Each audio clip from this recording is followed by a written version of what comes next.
Bulldogs have taken the field, and we welcome you back to Fesmeyer Field on this cloudy day in Jackson, Tennessee for the Friday night kickoff of a three-game Gulf South Conference series between Union University and Mississippi College.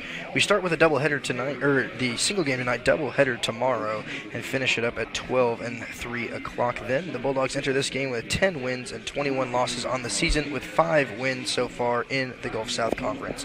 The Choctaw enter tonight with 11 wins and 23 losses, with 6 wins in the conference. These teams are very similar in nature this season, and we look forward to seeing the battle in Jackson unfold. Both teams are coming off Tuesday wins. The Bulldogs played at the ballpark in Jackson, where the Generals used to play. The Rockabillys, of course, moving in there this year for their first season in West Tennessee. They played Lane College, where they slayed the Dragons 12-5. Lane scored their first runs of the game as they plated 2 runs in the top of the first inning. They picked up 1 more run in the third inning, making it 3-0 in 3. But Union rallied back, got back on the board in the 4th inning when they scored 4 runs on 2 hits. The Bulldogs rallied in the next 4 innings and picked up an additional 8 runs. Lane scored 2 runs in the bottom of the 9th, resulting in the final score of 12-5. 4 of our Bulldogs had multi-hit performances. Britt Netterville, Will Allen Smith, Grayson Swanson, and Caden Cottrell all recorded 2 hits. Blake Barrett and Smith led with 2 RBIs. Lane Evans started on the mound for Union, throwing 2 innings, giving up 2 runs on 2 hits, earning 1 strikeout. Additionally, Thomas, Evans, Orwig, Beckham, and Rasmussen each got their chance on the mound as well. Netterville and Swanson both had triples and did exactly what the Bulldogs needed to do to come into this weekend series. The Choctaw picked up their 3rd win over a nationally ranked opponent and snapped a 3-game slide as it topped 18th ranked Arkansas Tech University 7-3 on Tuesday. It's the first victory over a top 25 team since the Choctaw outlasted 2nd ranked Tampa 4-3 on March 4th of the season. Tied at 3-all through the first 3 frames, Mississippi College posted 4 unanswered runs over the final 6 innings to claim the win. The squad totaled 8 hits on the afternoon. Alex McWhorter, who led the team going 2 for 4 at the dish, broke the deadlock in the top of the 4th as he scored on an error. Mississippi College expanded its lead to the top of the 6th as Cole Drake scored on a sacrifice fly to right field off the bat of Alcantara. Following a J.T. Vance solo home run in the 7th inning to extend the lead further, Bridley Thomas slapped a ball into left field to push McWhorter across the dish for the 2nd time during the game. Vance's home run joined Rollins' 2-run shot in the top of the 3rd and gave the Blue and Gold its 43rd home run of the season, which is now tied for the 9th most in single-season history, matching the mark set by the 1981 Mississippi team. Rollins' multi-RBI effort is the 5th of the season, which is 3rd on the team, and his 3rd 2-RBI performance. Now, both these teams are fighting to stay relevant, and that brings us home as the Union ace Sam Poindexter returns to the mound with a 3.17 ERA this evening. He has 3 complete games under his belt this year and seeks another one tonight in his 9th outing of the year. That ball just going down the 3rd base line here by the leadoff hitter Thomas. Now he will be facing the right-hander Caleb Jacobs, who's a 4.15 ERA this year, and last through against our Montgomery about a week ago went 4 innings, giving up 9 hits, 7 runs, walking 2, and had 1 strikeout. Mississippi College is 11th in the conference, and Union is 12th in the Gulf South as of right now. Here's the next pitch in from Poindexter, just over the mound to take it full. The Choctaw look to remain unbeaten in Jackson as they have won the last 5 affairs here in Tennessee, including the 3-game sweep during the 2021 season. They claimed 2 victories in a doubleheader on March 12th, 2017. And that's going to be popped up over the first base side as we go into our starting lineups. For the Choctaw from Mississippi College, batting first is the second baseman Bridley Thomas, batting second the center fielder Bo Bates, batting third the first baseman Caleb Reese, batting cleanup today is the right fielder J.T. Vance, batting fifth the left fielder Cole Drake, batting sixth the third baseman Alex McWhorter, batting seventh the designated hitter Wesley Sides, batting eighth the catcher Bo Kirsch, and batting ninth the shortstop Louis Alcantara.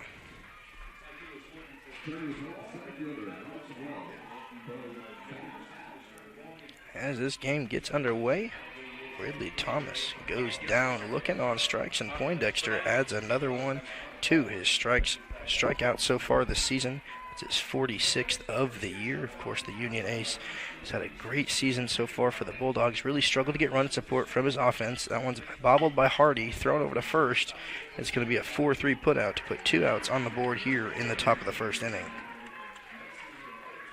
Thomas goes down on strikes. Bates goes down on a ground ball, and it's going to bring up the first baseman, Caleb Reese. In the defense today for the Bulldogs, we have Swanson out in left field, Frierson in center, Chavies in right. The infield looks pretty similar to what we've seen the majority of the season. We have Sisk over at third base, Netterville at shortstop, Hardy at second, and Ross at first, as that ball's going to be launched out towards left field, going over Swanson at the wall, and that is going to be out of here. A solo shot to get this thing started in the top of the first inning. Reese has a home run right off the bat, his 11th of the season. He leads the Choctaw, and that is their 35th home run of the season. Very impressive numbers here for Mississippi College as they take an easy 1-0 lead on the first pitch that Reese sees in this game.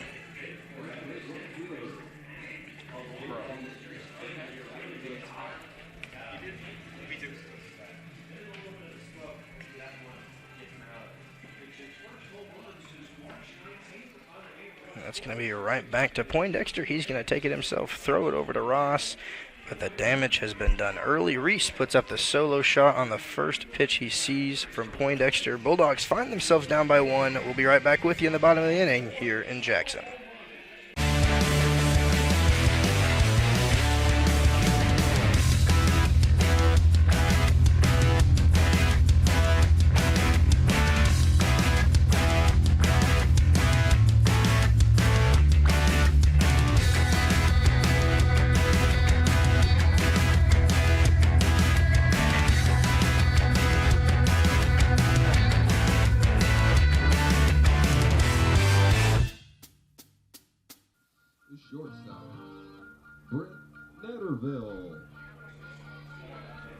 Netterville is going to get things started here for the Bulldogs in the bottom of the first inning. The home run by Caleb Reese does give a 1-0 lead to the Choctaw.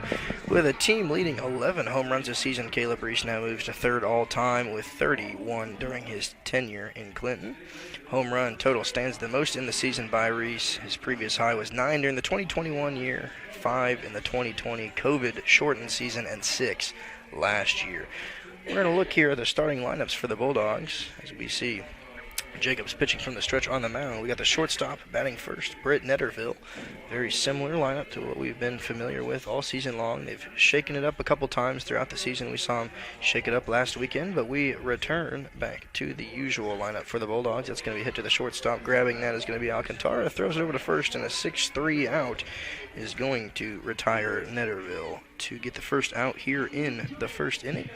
Batting second, we have the second baseman, Alec Hardy. Batting third, the right fielder, Carson Chavies. Batting fourth and cleanup is the third baseman, Mitch Sisk. Great to see him move up a spot. Usually that's Swanson, so they're going to switch places on that one. Batting fifth, the left fielder, Grayson Swanson.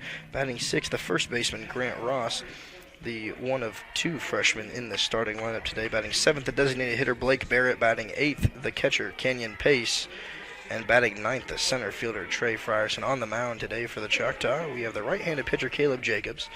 He's coming off that game against Auburn Montgomery. Of course, we mentioned it before we started. He gave up 9 hits, 7 runs in that appearance. He's a 4.15 ERA. He's got 2 wins, 1 loss, compared to Poindexter's 3 wins, 4 losses. Not a great reflection of Poindexter's season. He's been absolutely unbelievable for the Bulldogs. Hoping that they are able to get him some run support today, something that he struggled in his last 2 games where he threw a complete outing both times. Bulldogs trying to get him a little bit of a cushion behind him today on the mound. So this is the 9th appearance for Caleb Jacobs. He started 5 games. He's thrown 34 2/3 innings, given up 34 hits, 17 runs, 20 walks, 22 batters he has struck out.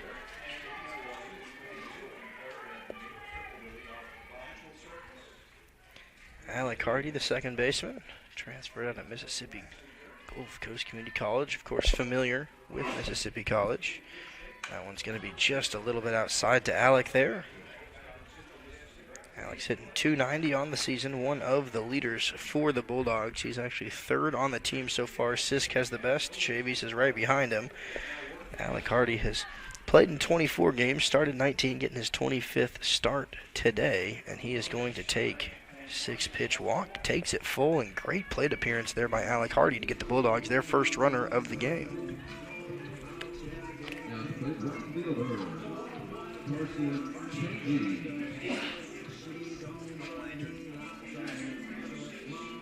Here we go, Carson out of Collierville, Tennessee, the 190-pound, 5'11" sophomore out of Collierville High School. Played all 4 years there. Of including some summer baseball for the East Coast Sox. It was fun to talk to Alec Hardy a little bit this week. He mentioned about how a lot of guys will play different summer ball teams, go and continue to stay in shape for the season. Whether they do a traveling team or they'll do a team in their hometown city. Make sure they stay fit. Of course, these guys doing lots of workouts, lots of stuff throughout the summer. Bulldogs looking forward to the next draft class that they have lined up for next season. So far this year, the sophomore hitting .301, takes that in there for a called strike. Chavies has had a unbelievable tenure so far with the Bulldogs. Earned his spot as an everyday starter last year. He's going to hit that one right in the gap, making a diving play as Thomas bobbles it. And there, we'll see if they credit that as an error. But no matter what, Chavies is going to get on base. Hardy moves over to second. And the Bulldogs have a runner in scoring position, threatening to strike early with Mitch Sisk, the cleanup hitter, stepping up to the plate. They are going to say that Chavies singled through the right side in that gap. So it's going to be the first hit of the ball game for the Bulldogs. So we got Hardy out on second, Chavies on first, and the cleanup hitter up to the plate, and Mitch Sisk, transfer out of Jackson State, graduated just a few minutes down the road from Trinity Christian Academy, went and put in his 2 years of work at J-State, transferred in this season, and he has led the team in pretty much everything from a hitting perspective. He's got 19 runs scored, 29 hits, 3.22 batting average, the best of anyone on the team.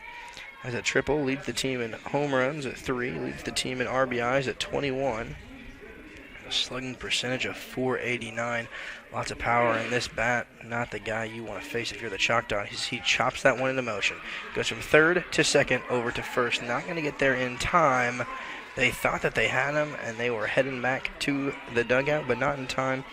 Great play there by the third baseman, McWhorter, to get the out at second. But that is going to eliminate Chavies from the base path. Hardy makes his way over to third, and Sisk will reach on the fielder's choice. Now over at first base. It's time for Grayson Swanson to get his first plate appearance of the game. Last year's top dog for the Bulldogs. He's hitting .255, struggling a little bit more at the plate than what we were used to. He had a lot of preseason awards, especially for what they were anticipating his offense would be like this season. A little slow to start, but he's been able to heat up. 2 home runs on the year, 14 RBIs. They've been using him lower in the lineup than last year. He was usually top 4 guaranteed. Now he's moved down to the 5 hole. Trying to score some of these runs as he takes a big swing through that one. First and third situation, Alcantara and Thomas both playing pretty close in on the grass now with 2 strikes. They drop back a little bit. Catcher Kirsch aware of a possible steal attempt by Mitch Sisk. Sisk over there at first. Has a few stolen bases on the year. That's going to be hit out towards right field. Going towards the wall. It's going to land in the right field bullpen, and the Bulldogs stay alive. So far this season, Swanson has played in 30 games, started 29. One of the leaders on the team. Grant Ross and Mitch Sisk have both played in the most games for the Bulldogs at 31. Played every single game as a starter. 2 new guys to this program, getting everyday starts for the entirety of the season. Great to see they have fit real right into this lineup. Runner fakes a go over at first. They're going to appeal to the first base umpire on the check swing by Swanson. They say it's no good. And we go to a 1-2 situation here as Grayson looks over to Coach Casey. He's going to give his runners the first and third signal. We'll see what's going to happen here as Jacobs goes from the stretch. Here's a delivery. Runner's going. It's popped back. Sisk was hauling on that one to get to second base on time. We'll see if he does the same thing here again with the 1-2 count.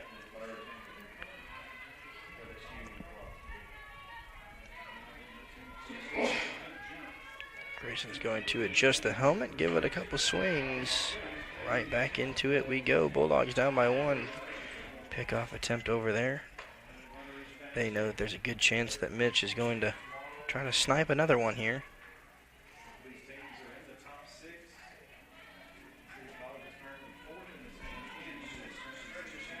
And here's the delivery. It's going to be popped right back over the press booth here towards the softball field behind us.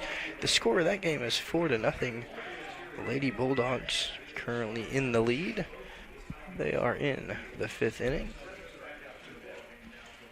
Lady Bulldogs had a great season so far, and really looking to try to stay relevant here. They're towards the bottom of the standings so far in the Gulf South Conference.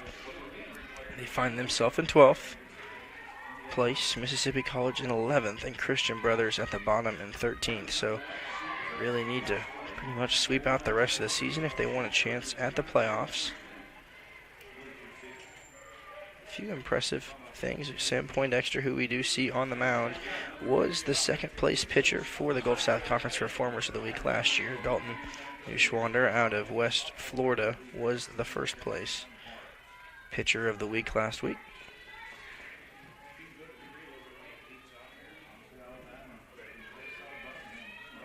We're going to go back to the plate. No, we're going to go back over to first base again. Reese playing a game of catch consistently here with the righty on the mound, back and forth and back and forth and back and forth, and yet Sisk remains exactly where he started over there first. He gives it a little shake. Here's a delivery. Swanson pops it up on the right side, running over his Reese at the first base, right over the dugout, and it is going to land up in the bleachers. And we go right back to a long plate appearance here by Grayson Swanson. Definitely a quality at bat.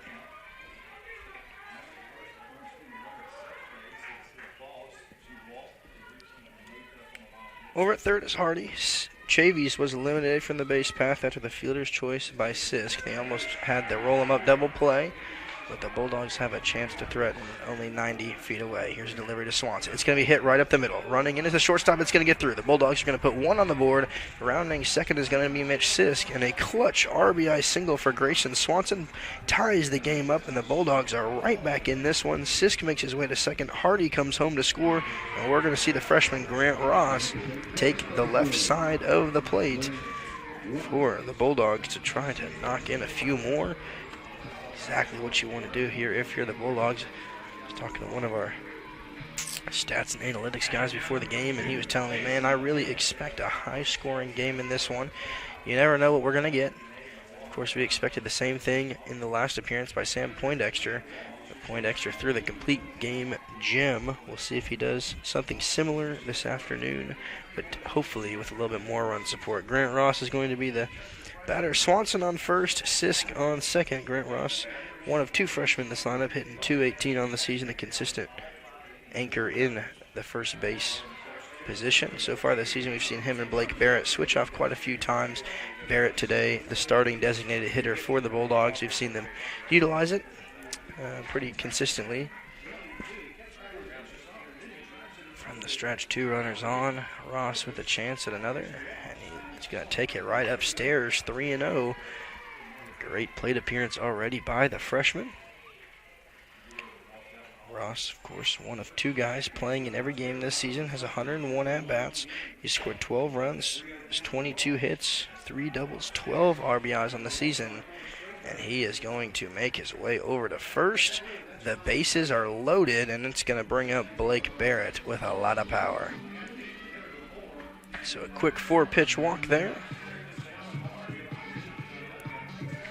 We're going to have a brief meeting at the mound. We'll be right back with you here in a few seconds to see Blake Barrett come up to the plate. Are you looking for a Christian college or are starting the college search process?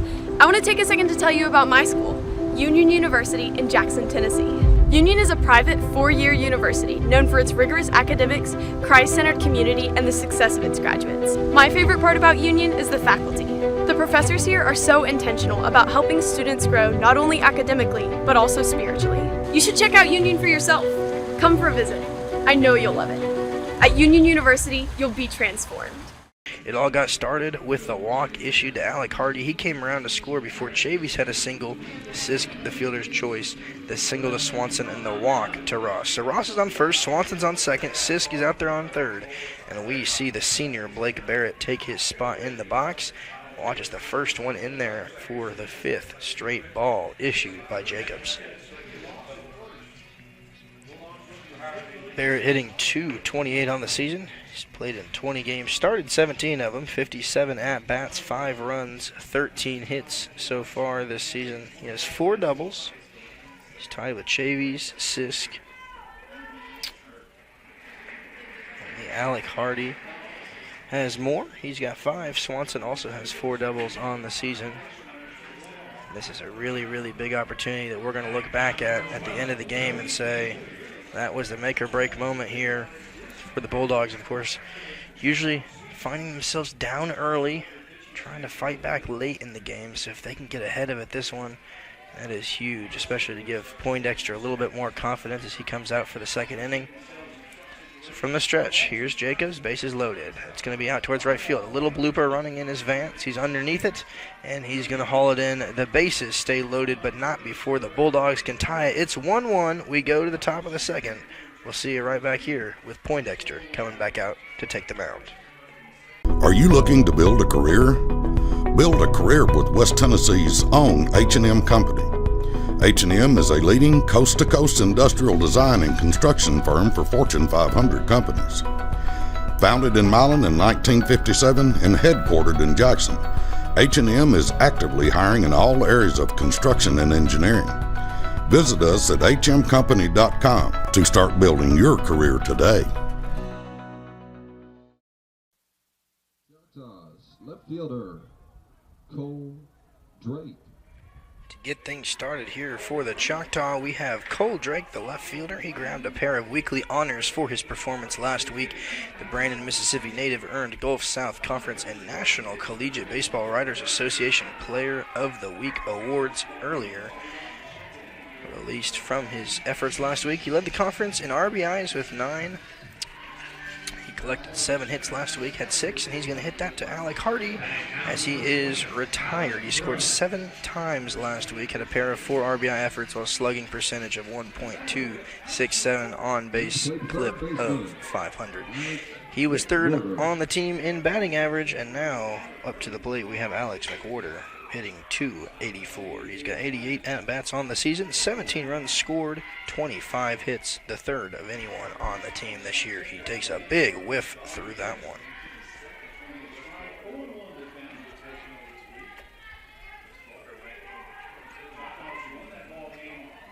McWhorter with the 25 hits has 4 doubles, 2 home runs, 14 RBIs this year.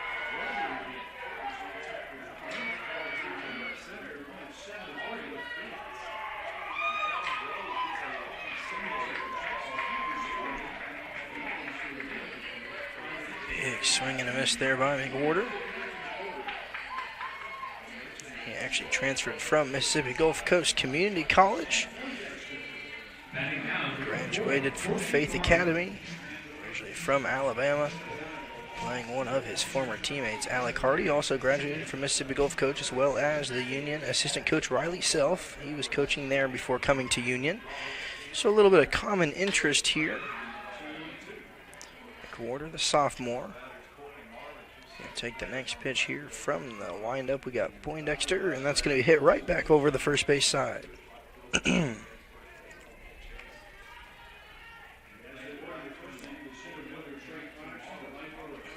his first 4 games, he had a very impressive 7 hits, 3 runs on the season.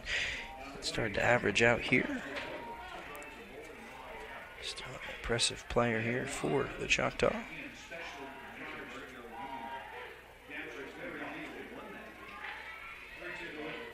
That's going to be a walk issued to McWhorter, something that Poindexter doesn't do a whole lot of. That's his 24th of the season. Of course, he has the 46 strikeouts. He struck out Thomas in the first.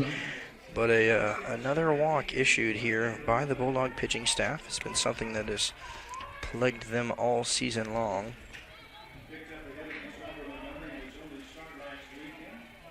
Statistically, on the mound, Bulldogs, of course, having one of the most difficult times, especially out of the bullpen so far this season. They've given up 171 walks now issued to opposing teams. That puts them 2nd behind Christian Brothers for the most walks given up. Lots of free bases have continued to plague the Bulldogs. The 171 walks. Hit by pitches, they've hit 62 batters with a pitch. Also leading the conference in that stat. Currently have the highest ERA of anybody in the conference with a 7.68 average. West Florida leading that, and basically between them and West Georgia, almost every other statistic this season.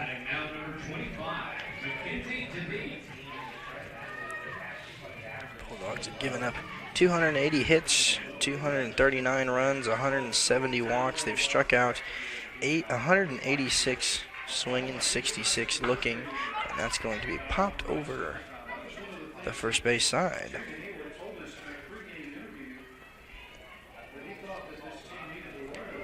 Sides the batter, hitting 114, the lowest of any Choctaw this season. He's only played in 14 games, getting his 10th start of the season. Not a regular everyday player, but it's good to see him in the lineup here for Mississippi. And that's going to be popped up in the infield. Coming in is Sisk and Netterville. Netterville is going to call off at shortstop, possibly Grayson Swanson trying to snipe it from him at the last second, but he does not. Netterville brings it home, puts the ball away in the second out of the inning. We'll get the umpire a few more balls at the plate. We go right back into it here with one runner on.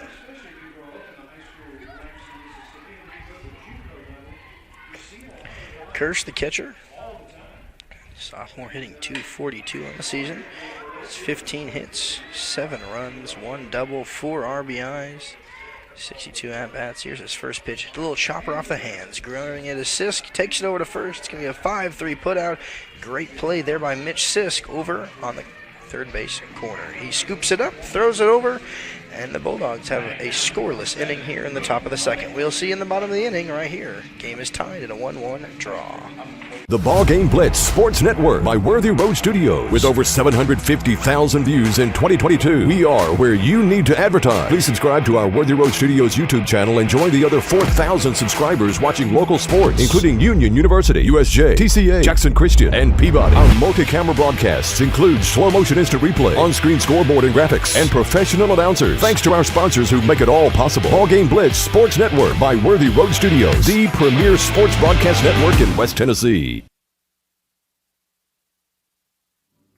Turn to the plate for Union, the catcher. Kicking it off here in the bottom of the second inning, we have the man behind the plate, Canyon Pace, the second generation Union Bulldog player.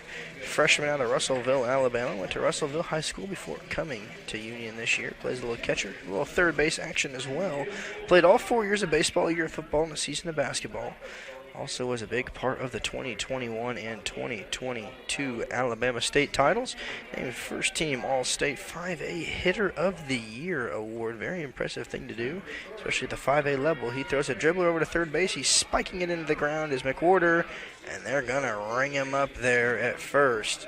Great play there by McWhorter. Spiked it in the ground, but more impressive was that grab by the first baseman, Reese. And we're going to see Trey Frierson for the first time in the game. Frierson, the only guy we haven't seen come up to the plate in the first inning. We had Hardy with the walk, came around to score. Chavy singled, fielder's choice to Mitch Sisk. A pair of singles and the pair of walks given up in the first inning by Jacobs.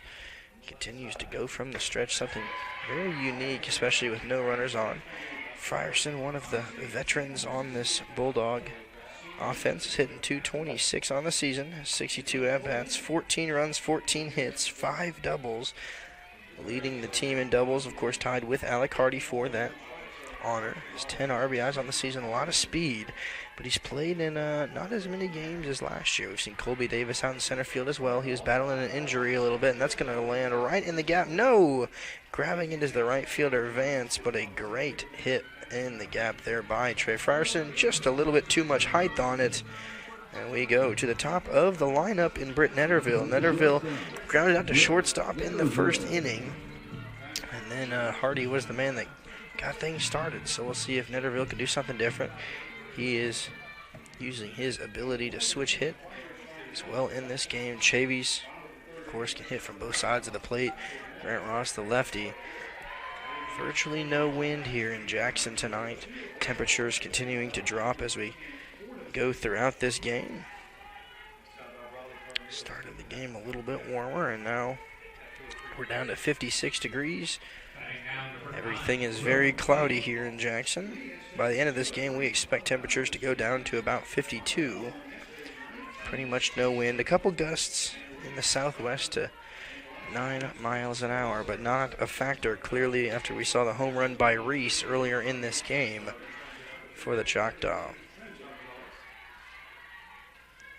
Netterville fouls one off, takes the 1-2 count. Here's the chance he's going to have infield playing deep. Alcantara at the shortstop position playing virtually in the grass back there on the left side of the field. Interesting positioning as Netterville started this game off with the ground out on the left side.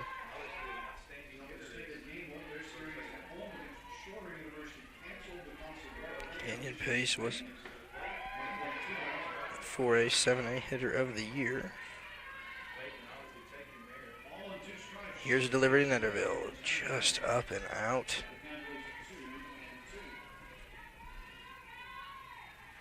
Netterville, the 190-pound, 5'11" senior, also went to Southwest Mississippi Community College.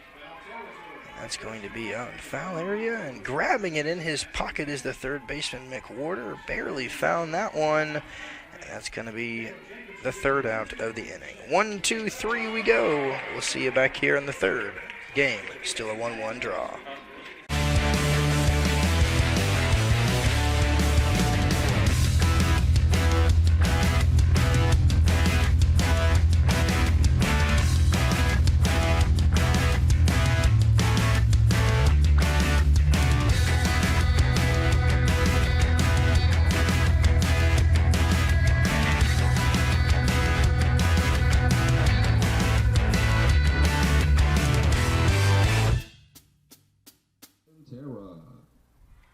Alcantara starting off the top of the third inning. Poindexter's only had to throw 27 pitches in this game, gave up one hit, and that one run, of course, was the solo shot by Reese earlier in the game. He struck out one, walked one in the 8 batters that he has faced.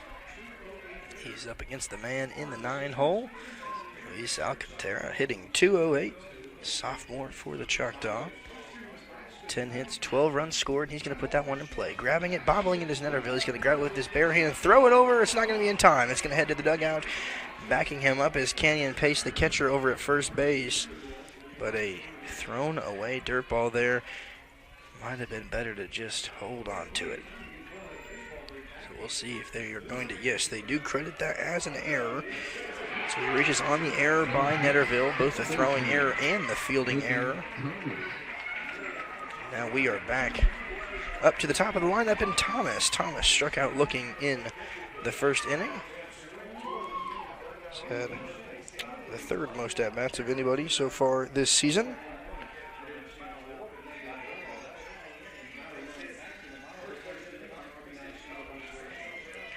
Poindexter on the mound out of Collierville High School, one of a few guys on this Bulldog team. As a junior, he received the Pitcher of the Week on Valentine's Day this year. February 14th, he received the Gulf South Conference Pitcher of the Week. We mentioned earlier that he took second place last week for his complete game. Made 13 appearances his sophomore season, which was last year. Had a 5.93 ERA, 34 strikeouts. Then as a freshman, he pitched 19 2/3 innings and just gets better every single year with the Bulldogs. Something gives a lot of promise, of course, getting another year next year. Bulldogs really hoping to rely on some of these younger guys, developing them, as the Bulldogs have had a struggling bullpen. It's been the result of some seniors that haven't been able to get a whole lot done. Poindexter has had a very impressive year this year. Went to Collierville High School, played 4 years of ball there, played travel baseball for the Dolan's Dodgers. Helped them to 3 PG World Series titles, led his high school team to the state semifinals, named Rookie of the Year, PG All-Tournament High School, and he left with many awards on the leaderboard. Had the all-time best ERA at Collierville High School. He was also a member of the Honor Academy, seal of biliteracy, and an NHS Honor Scholar. So no balls, 2 strikes the count. Thomas Looking over, long hold here by Poindexter. He is going to go home with it just right out of reach by the shot toss second baseman. He's going to knock the dirt off his cleats here. Take a moment, step back up to the plate. One runner on, we'll see what Poindexter has cooked up for this one. Here's delivery, and it's going to hit him off of the shoulder. Another hit by pitch on the season, and that gives the Bulldogs the sole possession title of the hit by pitch leaders for the Gulf South Conference this year. Center fielder,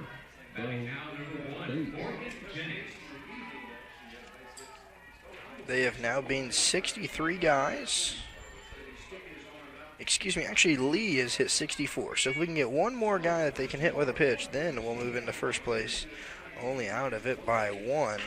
But Alcantara now moves to second. Thomas makes his way to first. Something very uncharacteristic of Poindexter, usually having one of the best controls of any of these Bulldogs starting pitchers. But two free runners on now, given up by the Bulldogs. We had the error by Netterville, and now we have another runner in scoring position as we see Bates up to the plates. Well, Bates up to the plate here. Grounded out to the second baseman Hardy in the first inning. The powerful man and Caleb Reese over there at first in the on-deck circle. Here's the hit over to Hardy. He's going to throw it over to first and take the easy out. No chance for a double play. And it is the second ground out of the game to second base by Bates. And now the man you don't want to have to deal with two runners on. So Thomas makes his way over to second base. He advances on the ground out, as well as Alcantara now over at third. And Reese is up to the plate right now. Reese with a team leading 11 home runs this season. Of course, we mentioned earlier in the game, he's third all-time in Mississippi College with 31 home runs during his time there. He's going to take the next one and pop it up on the right side, right over the light pole. The lights are on here at Fesmeyer Field as the sun begins to set here in Jackson. The home run total stands as the most in the season by Reese. Now, his previous high was 9 during the 2021 season, had 5 in the 2020 season, and then only 6 last year. But he's almost got that doubled with 11. He had the first one and the only run for Mississippi College in this game. 2 runners on, no force out. Reese is going to pop that one, jammed up in the hands. Fryerson's going to run over from center field, and we're going to have a play at the plate. Runner going home is going to be Alcantara. No, they decide to bite it, let the runner score, and the Choctaw regain the lead here in the top of the third inning. They're up by 1. It's 2-1 here in Jackson. Thomas is going to stay out there at second base. Sacrifice fly is going to be credited. And now Vance, the cleanup hitter, up to the plate.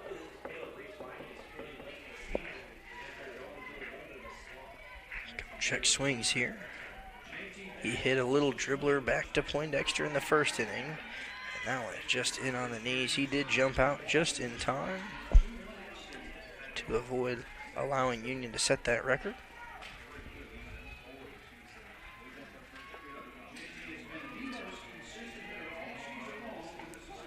JT Vance, very impressive numbers at the plate, dominating the batting average title at .354. He's got the 25 RBIs, 6 home runs, 2 triples, 9 doubles, leading the team in hits with 40.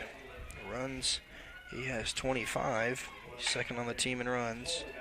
Or third on the team in runs. But a wonderful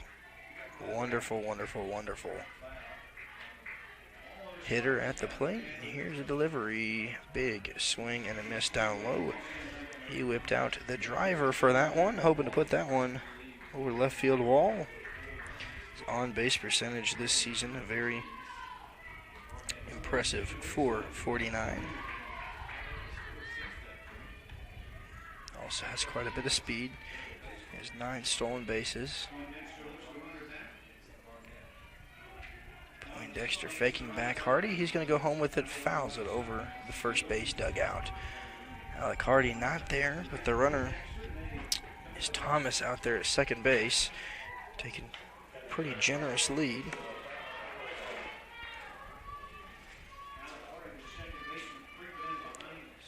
Hardy getting closer and closer to the bag. He steps off, making Poindexter aware that he's there. Definitely could have a pickoff attempt if he wants one. He decides not to, and a big throw and reach there by Vance with an attempt to try to just get the bat on the ball. Throws the bat way out of the zone on that one to continue to stay alive. 1-2.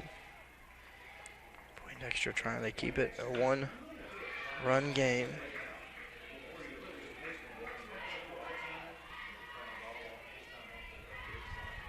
Here's the delivery.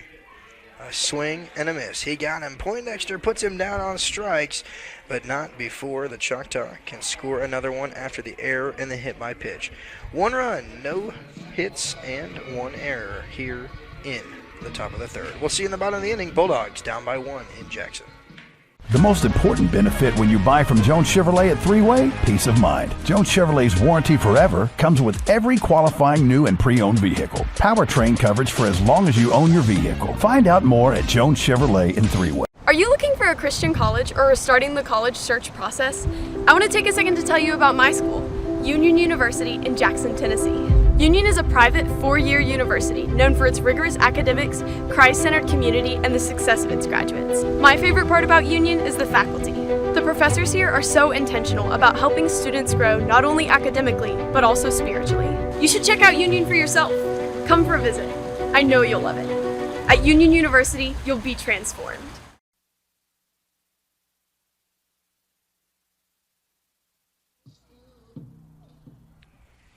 Good amount of fans here this afternoon and evening in Jackson. Probably about 100 people here for the first of this 3-game series. Don't forget to join us tomorrow. We have the doubleheader. First game at noon, second game at 3. Pretty much exact same weather conditions predicted for tomorrow. Low of 46, high of 61. See Alec Hardy, who got everything started in the first inning, get his second plate appearance. He walked and came around and scored as the 1 run for the Bulldogs in this game. Hardy hitting .290 on the season, 70 at-bats, 20 hits. That was his 5th walk of the season. He takes that one in off of the leg.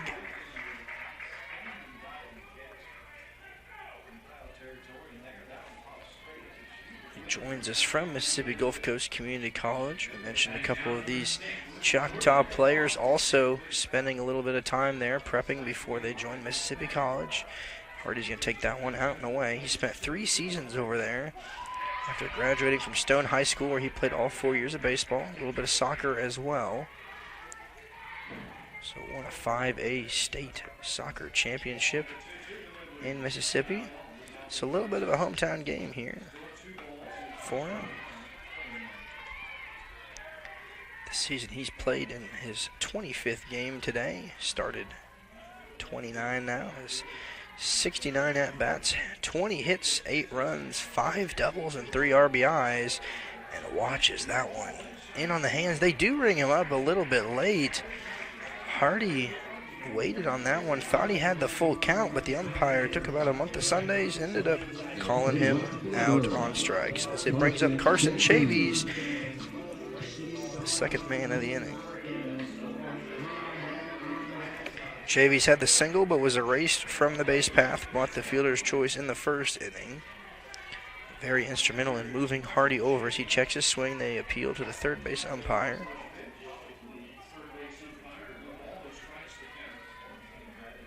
So 1 ball, no strikes here to Carson Chavies, 1 out. Mississippi having 2 runs, 1 hit, no errors. Bulldogs flipping it with 1 run, 2 hits, 1 error.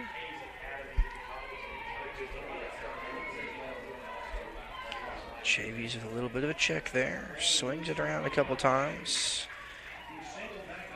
Switch hitter for the Bulldogs. Going to pop that one right back over the press booth up here.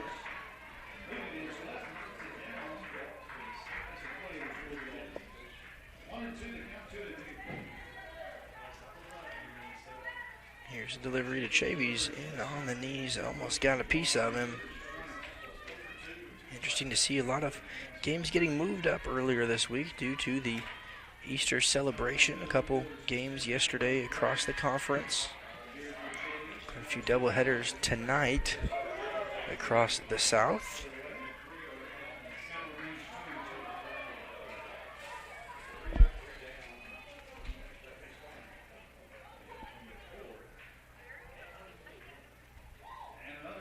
And here's a delivery to Chavies. Rung him up as well. So back-to-back called strikeouts here. Jacobs is on a roll.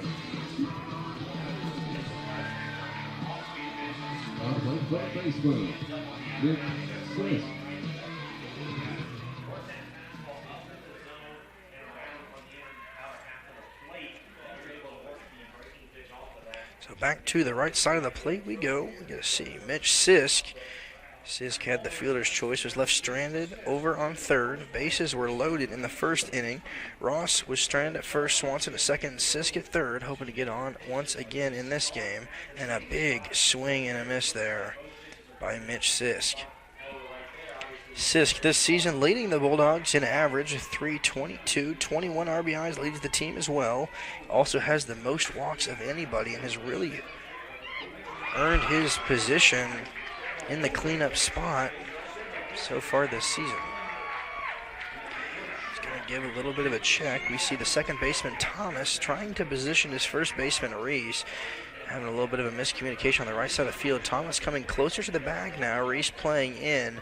But Thomas really the guy that's calling all of the infield decisions. He's back on the grass, playing significantly closer to the bag than Alcantara. And that's going to be a walk issued to Sisk. And the Bulldogs have their first runner on here after a couple questionable strikeout calls to Hardy and Chavies.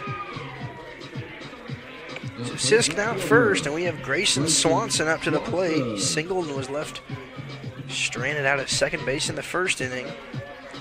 To avoid that here, possibly starting a two-out rally. Good to see him getting ready there at the plate. Infield playing closer in. A little off speed there by Jacobs. Great pitch. Not going to go through the zone like we expected. May get to hear the excitement of the softball game happening behind us. Lady Bulldogs throwing a one-hit game. They're up by 4. They've got 7 hits in that one.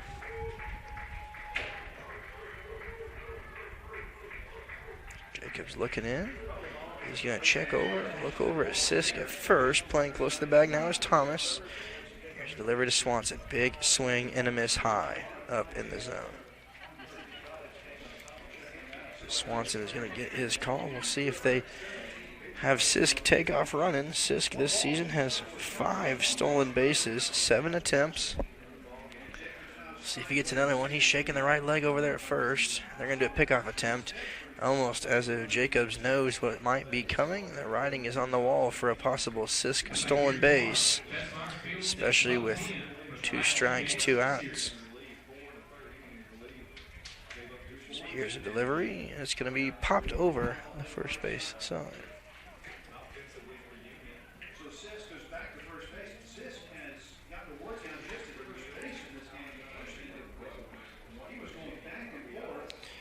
Swanson playing in his 31st game, has 25 hits, 12 runs, looking for another here, and he's going to get it. It's going to fall left. It's going to be a one-hopper to left field. They're going to wave Sisk to third, and it's going to be safe at third base. Swanson has a move him over single, and that's going to set the Bulldogs up with a first and third situation for a possible clutch 2-out hit here by Grant Ross. So Sisk makes his way over to third. He kicked on the gas. Quite a bit of a workout over at first base, going back and forth and back and forth and back and forth and back and forth on all of the pickoff attempts, but Swanson wore him down, got the single, and now the Bulldogs have a chance to retake the lead with Grant Ross. Grant Ross walked in the first inning, was left stranded in that bases loaded situation. Ross, the left-handed freshman, has been a great addition to the Bulldogs offensively. kicked off his debut early in the season with a home run in his first game, and he's going to hit that directly to the second baseman, who catches it in the bucket. That's Thomas over there with the line drive catch, and 2 are stranded once again. The Bulldogs down by 1. We go to the top of the 4th inning. Game's moving quick here in Jackson. Don't go anywhere.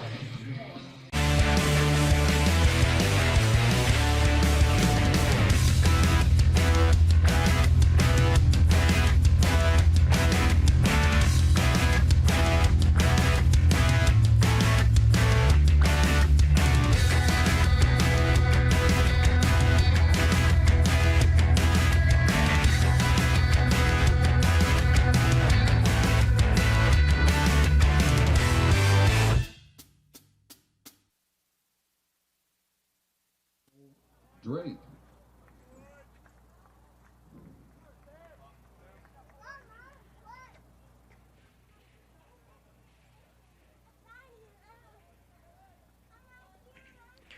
We're back at Fesmeyer Field as Sam Poindexter is getting ready to throw his 44th pitch of the game. He's given up 1 hit in this game. That solo shot issued to Reese. He's going to see Drake for the second time today. Drake had a ground out to Hardy in the second inning, and he's going to launch that one to shortstop. Diving is Netterville, and it's going to roll just out into left field. And 1 pitch, 1 hit here, the second of the game for the Choctaw. Drake just sneaks that one past Netterville. Netterville with a diving attempt, unable to really do anything with it. We're going to see Alex McWhorter come to the plate. He walked and was left stranded in the second inning. Now the 1 runner on over there will make Poindexter adjust into his stretch position. We've seen him consistently go back and forth. And that one's going to be a little dribbler off of the hand. It's going to fall out in right field. Running over to third. No, he's going to hold up his Drake at second base. And McWhorter has a single, back-to-back singles here for the Choctaw.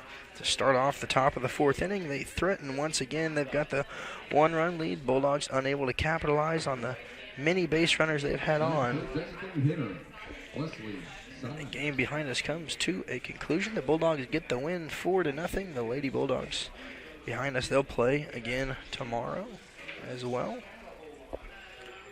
So now we need the men to step up and do the same here on the baseball side of the Fesmeyer Baseball Complex. So 2 runners on now. Delivery just in there for a called strike. Great pitch placement by Poindexter. Kenyon Pace, the catcher, really lining that one up. Just great positioning.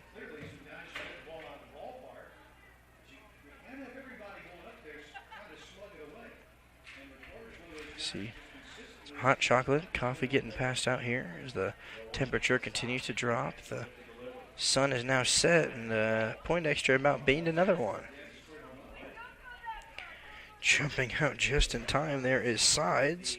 Sides had a line drive out to Netterville earlier in the game.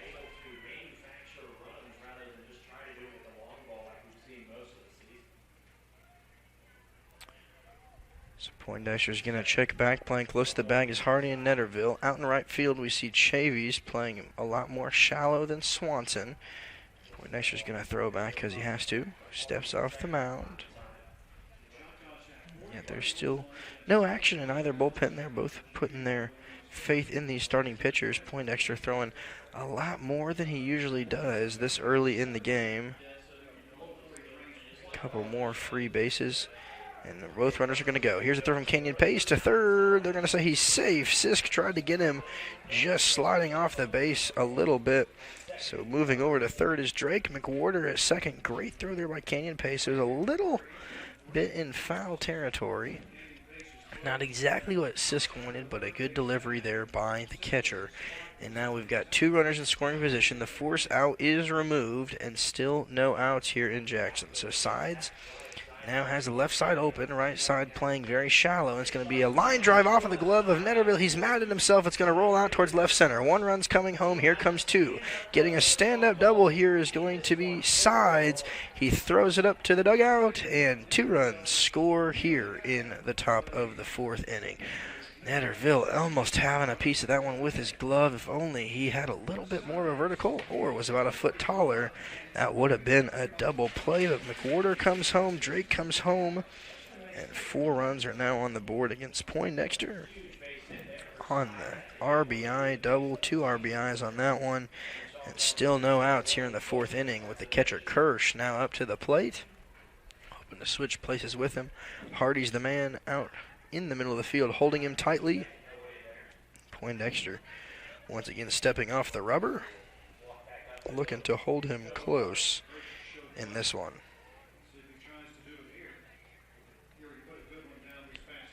Poindexter checks back, looks at his runner, showing bunt, and it's going to be right off the hands. Grabbing it is Sisk. Third base is open, and Grant Ross, the first baseman, drops it.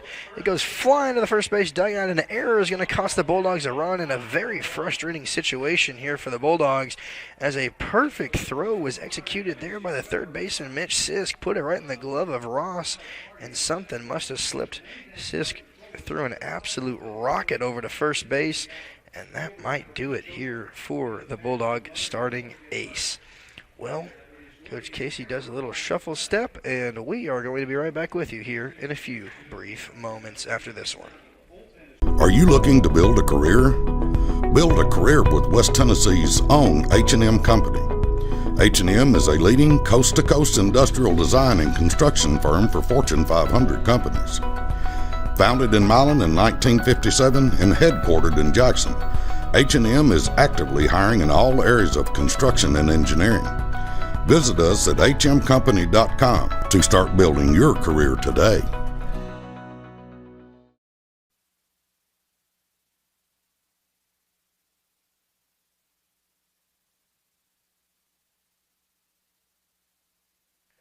They're going to stick with Poindexter after the second error for the Bulldogs in this one. And that's going to be a little dribbler. Right back to Poindexter. He's going to grab it, throw it over to first. Ross has it this time. Going to throw it over to third. Play at third. Double play. Terrible base running here by Kirsch. And great execution here by the Bulldogs. Ross launches it across the diamond. The Bulldogs get 2. And just like that, the bases are cleaned up, dusted, and back to normal with 2 outs here in the 4th inning.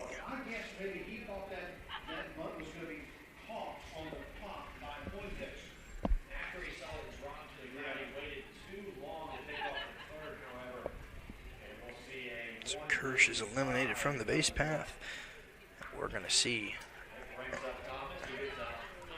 Thomas and running over Swanson out in the left field bullpen, unable to haul it in just in time. Foul ball. So a little double play action. It's going to be a 1-3 put out. And here are the stats from the softball game behind us. Mississippi College went scoreless in this one. The Bulldogs put up 2 runs in the first, 2 in the second, and they really slammed the door. Riley Vaughn threw all 7 innings, only giving up 1 hit, an absolute gem for Vaughn. She walked 4, struck out 9, faced 26 batters. Both Fallon Groves, Macy Neal, and Adalia Alarcon each had 2 hits in the game, Morgan Jennings having another one. So the Lady Bulldogs get the job done, and hopefully the males can bring it back here now that they are down by 4. Playing pretty shallow. There's the third baseman, Mitch Sisk. Fans continuing to trickle in, possibly after some Good Friday services. Lots of local churches putting on services all weekend, and that's going to be a little dribbler off the hands. Actually, a pop-up out towards left field. Swanson's underneath it, misreads it, grabs it, hauls it in, and that's going to do it here in the top of the 4th inning, but not before the damage is done. Drake scores, McWhorter scores, Side scores on a couple misreads by the Bulldogs, and we go to the bottom of the 4th. Bulldogs down by 4. Championship DNA. That's what you find at Jones Chevrolet at Three-Way. A full line of new Chevrolets plus West Tennessee's largest used car inventory. State-of-the-art service work and pre-approved auto loans online at JonesChevroletHumboldt.com. Shop with a winner. Jones Chevrolet at Three-Way. Blake Barrett. As you heard the PA man say, that's Blake Barrett up to the plate. Blake Barrett had the fly out in the first inning that left the bases loaded. And he's going to hit the first one right off the bat up the middle, and he's going to have a single here to kick off the bottom of the fourth inning. Great ball there by Blake. And Alcantara just did not have enough room to grab that one. The Bulldogs have their first runner on. They've been hitting.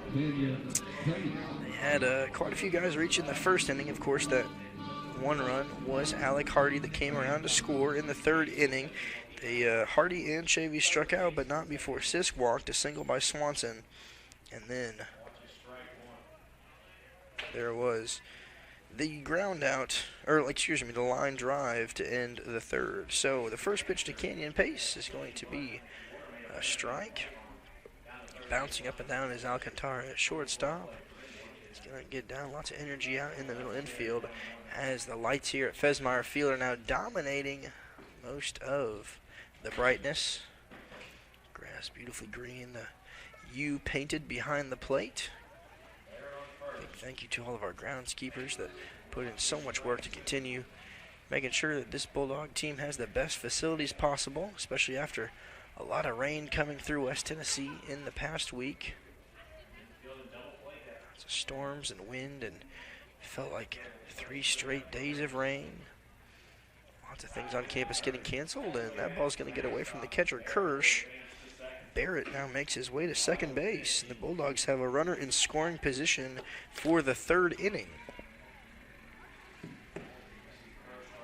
Canyon this season hitting 133. He started 24 games behind, or excuse me, he started 18. He's played in 24 games. Spending a lot of time switching off between him and Ben Smith, the junior. Caden Cottrell has gotten quite a bit of experience this season behind the plate as well. Bulldogs really having a true blessing with the many catchers they have on this roster. We'll see who they play tomorrow, if each of them gets a game, or possibly Canyon will alternate. Smith gets one, he gets one, Cottrell gets one. We'll see what the Bulldogs elect to do behind the plate tomorrow. Jacobs has thrown 69 pitches in this game, 4 hits given up in the 16 batters that he's faced. He's going to look back, check his runner, decides to go home with it. 2-2 to Pace. In the dirt, spikes it. A great dig there by Kirsch to save a possible free base to Barrett. He's already got one of them, and Thomas, the second baseman, once again giving the signals. Interesting to see him doing that and not the catcher, Kirsch, or possibly an assistant coach. Here's a delivery. Pace swings through that one. So he goes down on the full count. Ball in the bottom of his knees there, and goes down swinging, but it's going to bring up Trey Frierson, who flew out to right field in the second inning. So 1 out, 1 on situation here for Trey.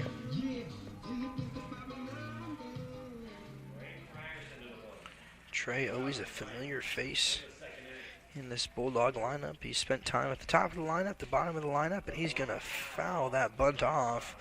Great attempt. He was already halfway to first base by the time that the ball made contact there. Out of Canton, Mississippi. Graduated from St. Joseph Catholic School. Went to Copiah Lincoln Community College, where he spent 2 years, played baseball, and led the MACJC with a .428 batting average. Transferred into Union. And then he's going to foul that one right back to the third base dugout. Coach Casey likes it. Says continue to battle, battle, battle. That's exactly what Frierson continues to do. Named to the president's list both years of junior college, member of Phi Theta Kappa, and an academic All-American. Very impressive, both academically and athletically. So many of these Bulldogs are. And he swings through that one for the second out of the inning. So back-to-back strikeouts, 1 to Pace, 1 to Frierson, and back to the top of the lineup we go here in the bottom of the fourth in Britt Netterville. Netterville grounded out in the first inning, hit a line drive bullet to third in the second. he's going to have a chance here to possibly score a run.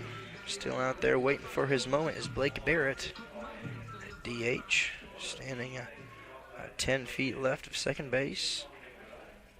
Pretty shallow is the third baseman, McWhorter. Okay, so possible bunt. That's going to hit up the middle, grounding it. The shortstop is going to be an error by Alcantara. He's not going to haul it in. He's going to throw it back to third, and a pickle is going to form. So Blake Barrett, not a lot of speed. He's going to go home, and the umpire talking about it, and he rings him up at the plate. Great tag put on by Kirsch. And just a little bit too aggressive, unaware there was Blake Barrett, who rounded third just a little early.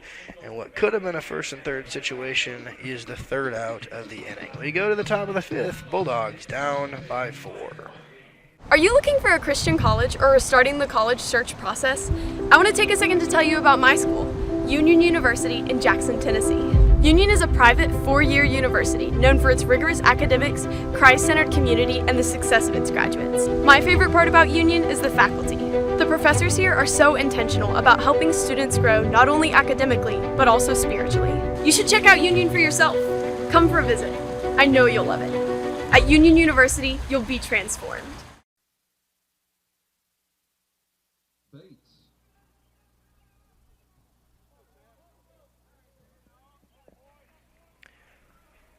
Poindexter reclaiming his position on top of the mound. He's going from the windup against Bates. Takes the first one outside for a ball. Bates is grounded out to Hardy both times at second base. So Hardy adjusting the glove over there at second, getting ready for possibly another ground ball. He's seen 2 from him already, Bates, this season. The sophomore hitting .233. He scored 8 runs on 10 hits. 43 at-bats, 1 double, 6 RBIs, and a slugging percentage of .256.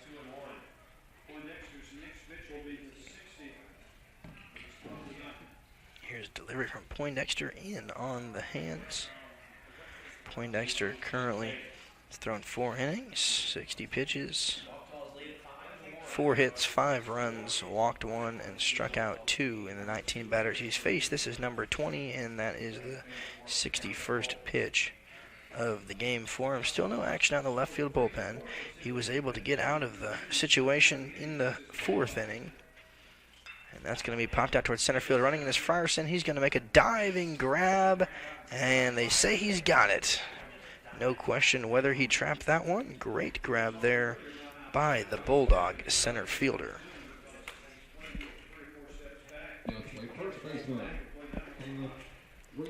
Now we see Caleb Reese, who had the big home run solo shot to get the game started in the first inning.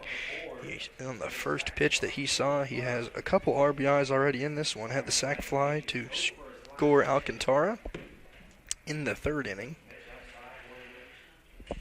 That was the second out of that inning, so he's got the home run, got the sac fly, a couple RBIs for him on the day already, and a cleaned up base path. We're waiting for him. Just outside is that one. Poindexter trying to settle in here, trust his defense, put the ball in play. It's a difficult thing to do after a couple errors cost runs. We saw the error over at shortstop, the throwing error. Mistake over at first base that cost a run last inning. And now he's got a 3-0 count trying to pitch around Reese with everything in him, and that's going to be a 4-pitch walk issued to the first baseman.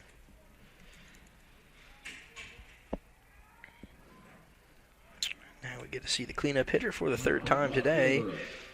Grounded out to the pitcher in the 1st inning, struck out swinging in the 3rd.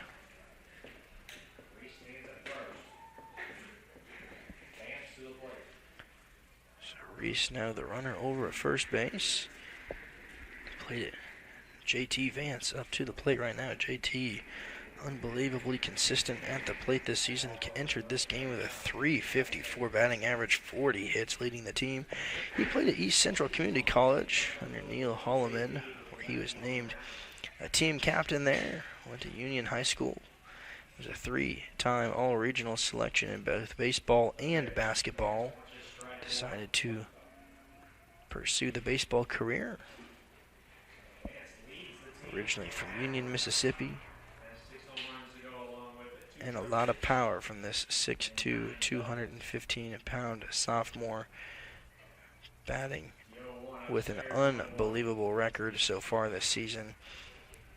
They really are looking forward to what he can bring to this program for years beyond.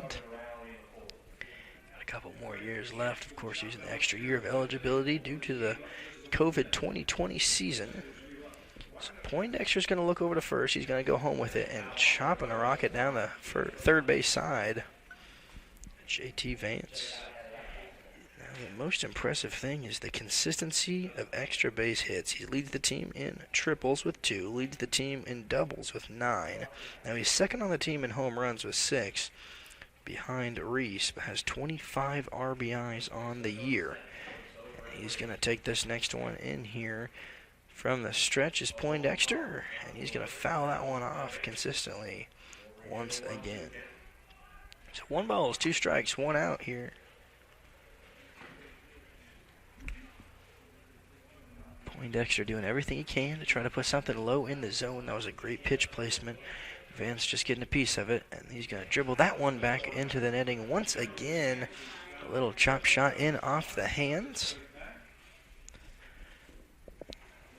Interesting to see if Canyon Pace sets up low once again, trying to get something on the ground.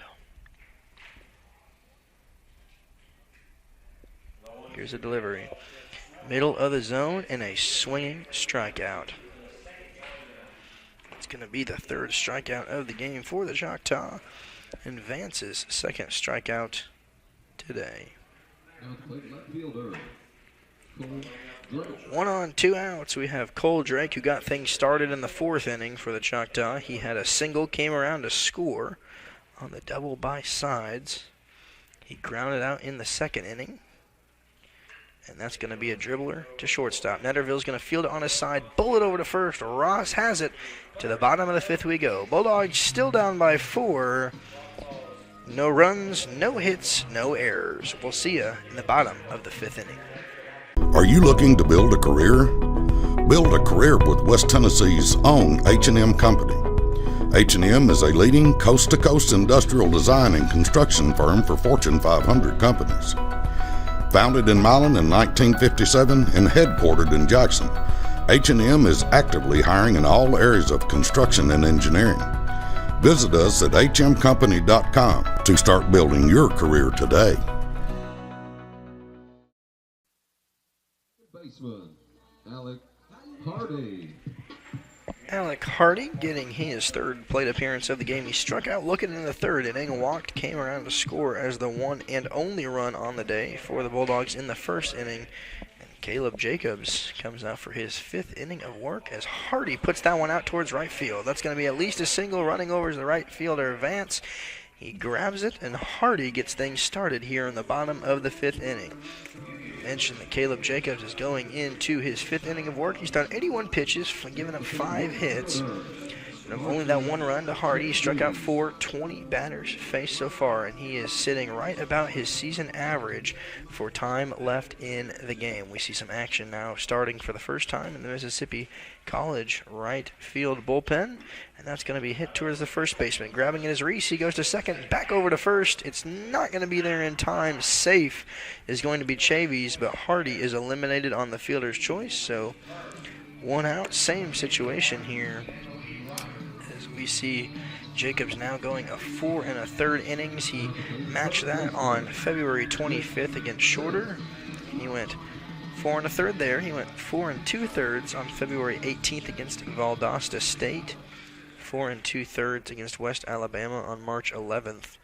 And went 4 innings last week against Auburn Montgomery in that game where he gave up a season-high 7 runs, 9 hits. Today he's given up the the 3rd and 5. His season high remaining in the game was on March 24th when they played Lee University. They got the win in that game, and he threw 7 complete innings in that one today at 4 1/3. Now there is some action out there. A couple stretching, nobody throwing yet out in the right field. And Mitch Sisk, a man with power at the plate. Here's a delivery to him. It's going to be hit to the shortstop. Off of the glove of Alcantara. It's going to go out to left field. And a great bullet there by Mitch Sisk. That's what happens when Alcantara tries to field it on the side of his body. Unable to knock it down. Looked a little afraid of the bullet there by Sisk. And the Bulldogs now have 2 on. We'll see. They are going to say that Sisk has a single on that one due to the 4-7. No way I could have caught that. So Chavies now moves to second after the fielder's choice. Sisk reaches on the single. And we see Swanson, the only guy to get a couple hits in this game so far. He had a single, was left stranded at second in the first, had a single, was left stranded in the third, and is looking for his 3rd hit of the game. This time he's got 2 runners on in Chavies and Sisk. They've got to get back into the game sometime, and there's no better time than now.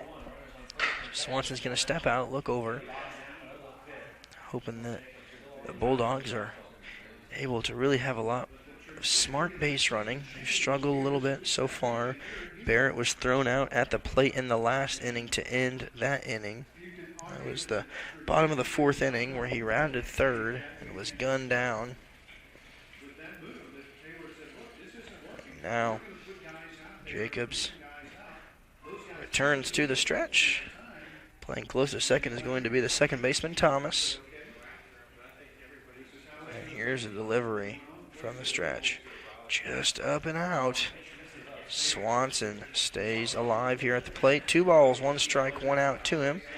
Choctaw have 5 runs on 4 hits, 1 error. Bulldogs have 1 run on 6 hits, 2 errors. Once again, we see Mississippi College having more runs than hits. Not a good sign if you're a pitching staff.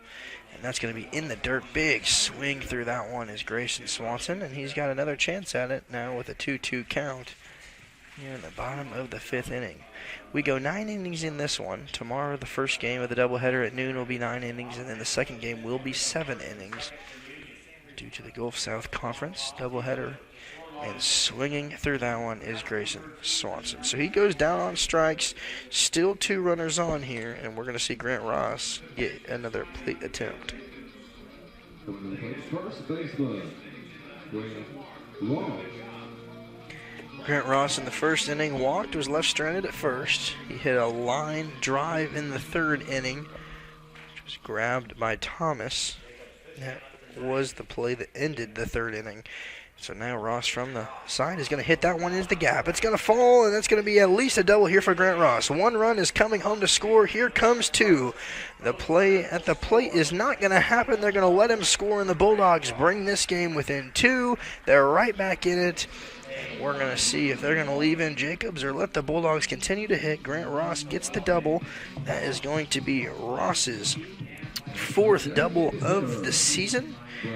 Sisk comes home to score. Chavies comes home to score.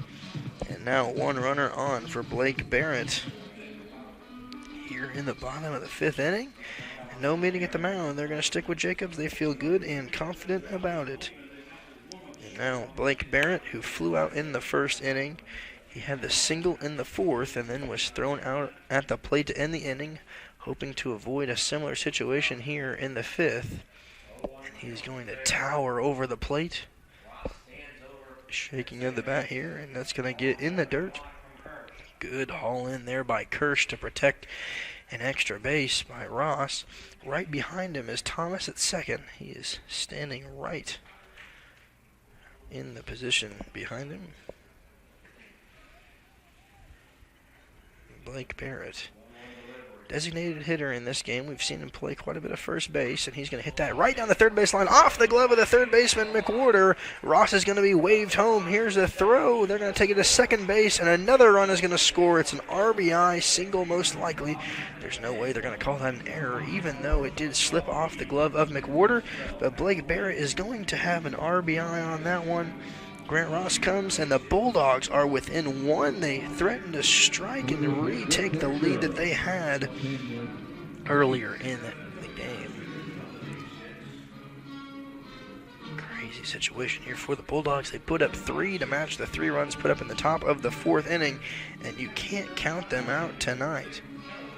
So they are going to say that Barrett's was a single. That is how they have scored it in the official books. So A little recap of the inning. We started off with a single by Hardy. He was eliminated from the base path by a fielder's choice by Carson Chavies, who eventually came around to score on the double by Ross that also scored. Mitch Siskiyou reached on a single. Swanson struck out, and now an RBI single here by Blake Barrett is going to bring up Canyon Pace. That's going to be out towards right field. It's going to be another hit, possibly. No, a catch out in right field by Vance. It floated just a little bit too much. Canyon had a great hit underneath that one. A good play there by the right fielder, Vance. And to the top of the sixth we go. Bulldogs are back within one. 3 runs scored here. It was Chavies, Sisk, and Ross. We'll see you in the top of the sixth inning. Championship DNA. That's what you find at Jones Chevrolet at Three-Way. A full line of new Chevrolets plus West Tennessee's largest used car inventory. State-of-the-art service work and pre-approved auto loans online at JonesChevroletHumboldt.com. Shop with a winner. Jones Chevrolet at Three-Way.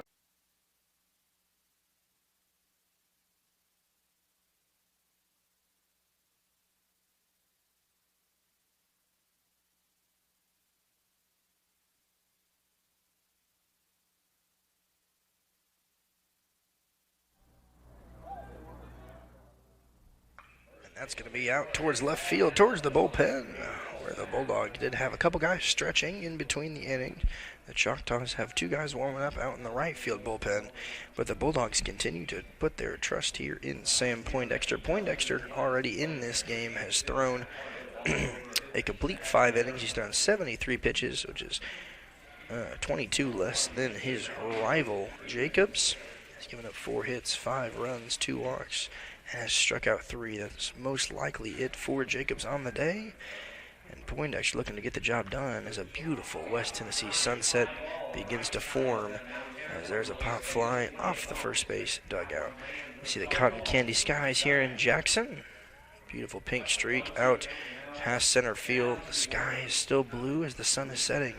And a beautiful scene for some baseball here on a Friday night.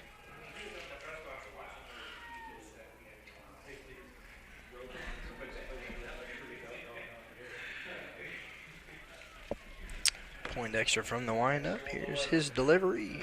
It's going to be hit as a dribbler to Sisk. The third baseman bobbles it, throws it over to first, still has time, and he gets him in a 5-3 putout to put down McWhorter. Great recovery there by the Bulldog third baseman. He bobbled it with the glove, grabbed it with the bare hand, and was able to launch the cannon across the diamond for the first out of the inning, bringing up Sides.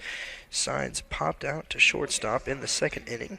Had the double and came around to score the most recent run to score for the Choctaw in this game. That was the top of the 4th inning, and that's going to be launched out towards left field. Going deep is towards the bullpen, running over with Swanson as he clubbed that one seemingly with no effort.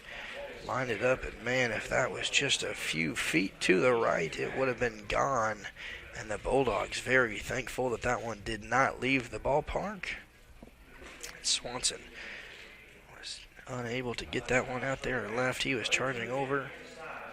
So Sam Poindexter really trying to find his groove here. He's given up a few more runs than the Bulldogs are used to, but they've given him run support in this game. Hopefully they can retake the lead here in the bottom of the inning, something that they've struggled to do every time that Poindexter is on the mound. He has 3 wins and 4 losses. Like we said, not reflective of his season. A little dribbler over the second baseman. Alicardi grabs it, throws it over to first, and a 4-3 putout retires Sides for the second out of the inning. It's going to bring up the man behind the dish. That is going to be Bo Kirsch, the catcher. He's hitting .242 on the season. He's started in his 18th game so far for Mississippi College this year.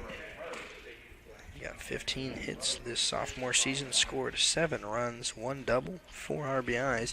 In this game, he reached on an error and was eliminated in a double play in the 4th inning as he takes the off-speed pitch there by Poindexter.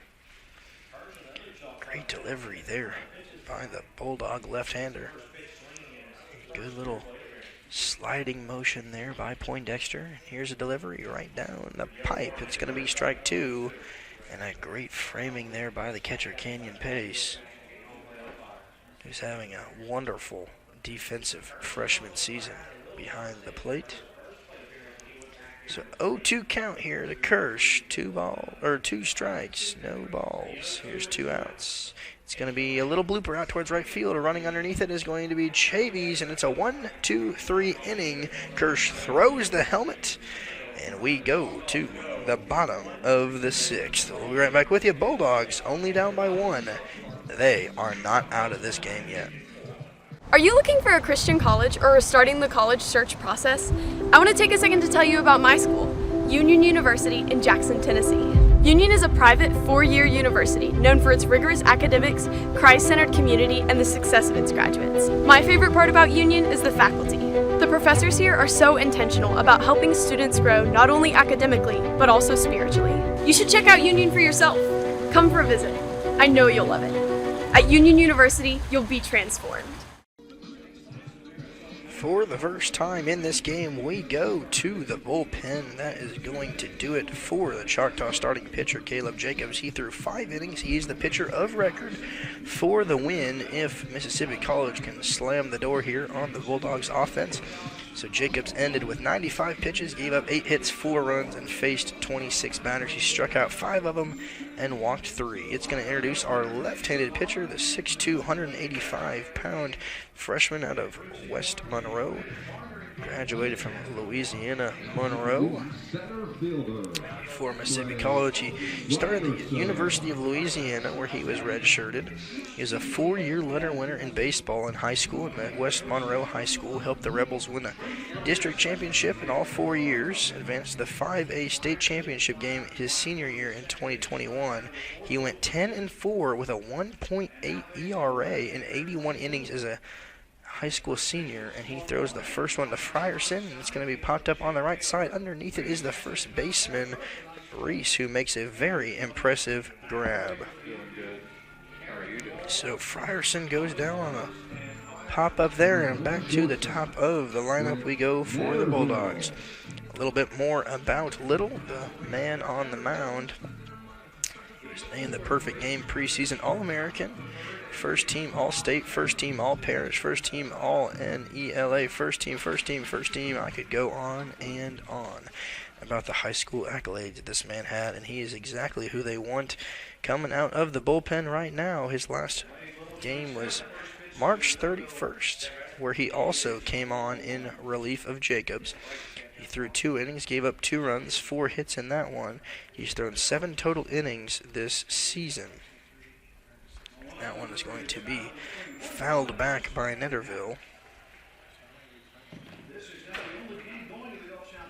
So far this season, he has thrown 7 innings, given up 9 hits total, 2 runs, walked 3, struck out 4 on the season.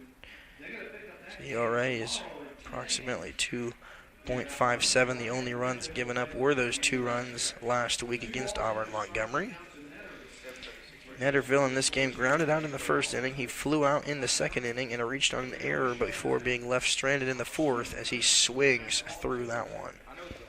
Pretty dark now here in Jackson. Of course, a little bit of painted sky out towards left field. The beautiful oranges and pink over the great lawn over by the bell tower in the Union Library. Beautiful postcard-esque setting here for this Friday night baseball classic. And that's going to be fouled right back over the netting towards us up here in the booth. But a truly beautiful setting out here in West Tennessee. Jackson with some of the most beautiful sunsets. So Little now looks in. Interesting decision to put in a left-handed pitcher against a predominantly right-handed lineup. It's going to be popped up once again over to the first baseman. Reese is underneath it and hauls his second pop fly in foul territory in back-to-back hitters.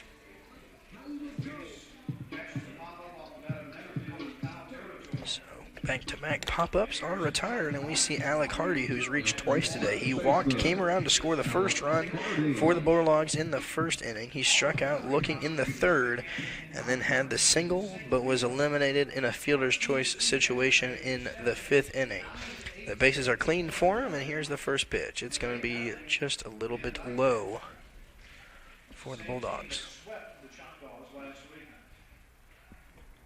So Little looking in. Here's his delivery to Hardy outside. Kirsch setting up a little bit of a miscommunication on control.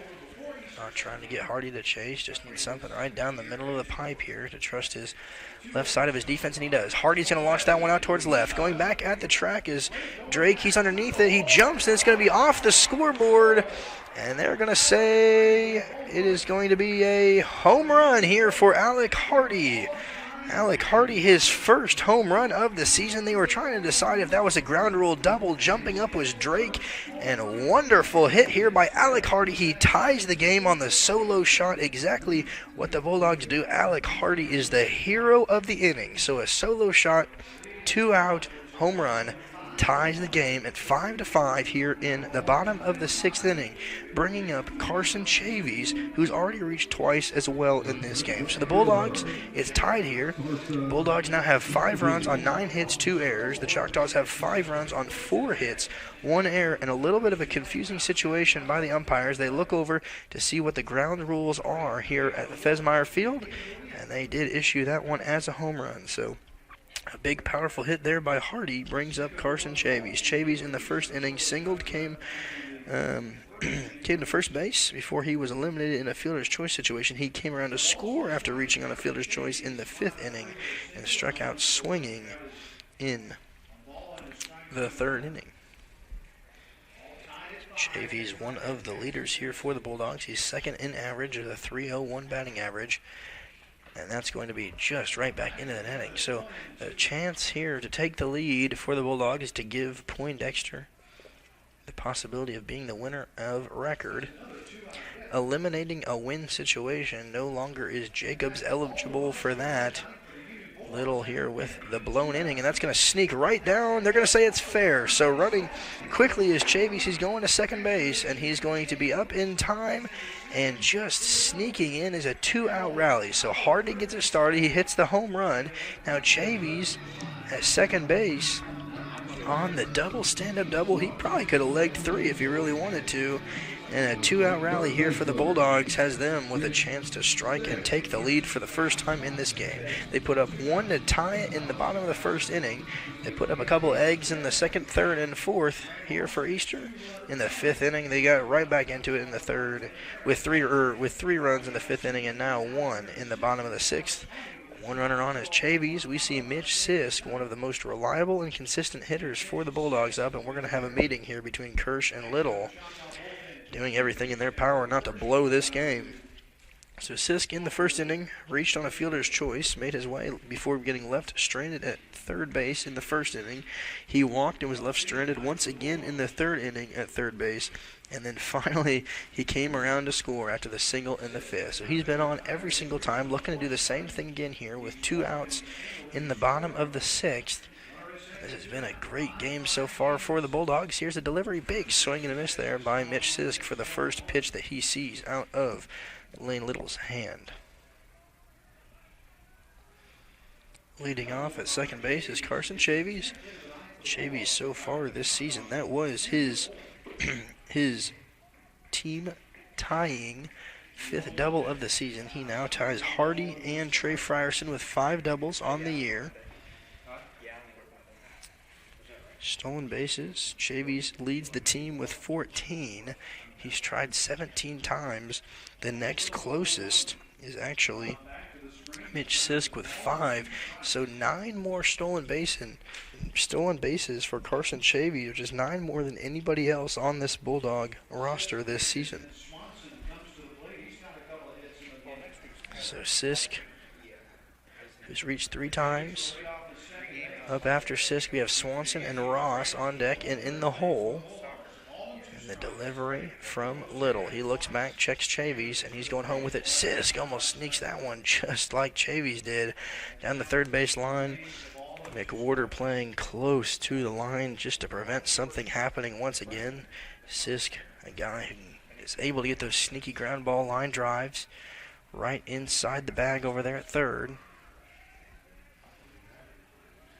Now Little is going to go home with it. It's going to be fouled back once again. Mitch Sisk just trying to burn the pitch count here of this at-bat. Quality at-bat already.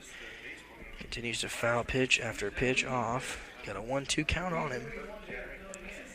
Sisk has been an unbelievable addition to the Bulldogs starting lineup. Graduated from Trinity, went to Inglewood Baptist Church throughout high school. Spent a couple time at J-State, and then he pops that one up. Running in is the center fielder, Bates. He thinks he's underneath it. He is, and that is going to conclude the inning and the rally for the Bulldogs, but not before Alec Hardy could be the hero here in the bottom of the 6th inning. The game is tied. We go to the 7th. We'll see if Poindexter comes back on, but the Bulldogs have worked it right back. It's 5-5 here in Jackson. We'll see you in the top of the 7th inning.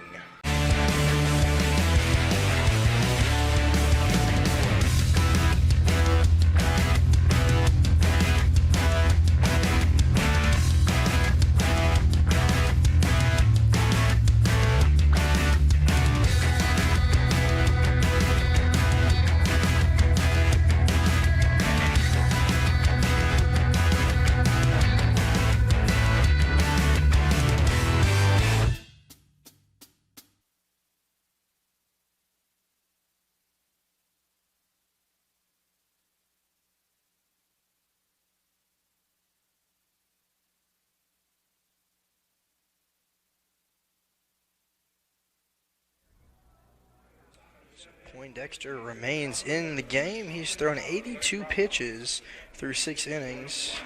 For comparison, Jacobs was at 95 through 5. So Poindexter has really started to settle things down. Starting in the 4th inning, he's been scoreless since. He's given up the 4 runs, 5 hits, struck out 3 in the 26 batters that he has faced. He's walked 2, and right now his challenge is Alcantara.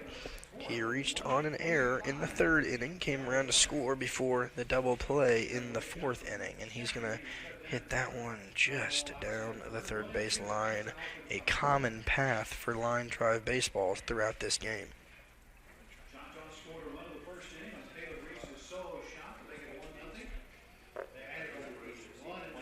So Poindexter's going to shake him off.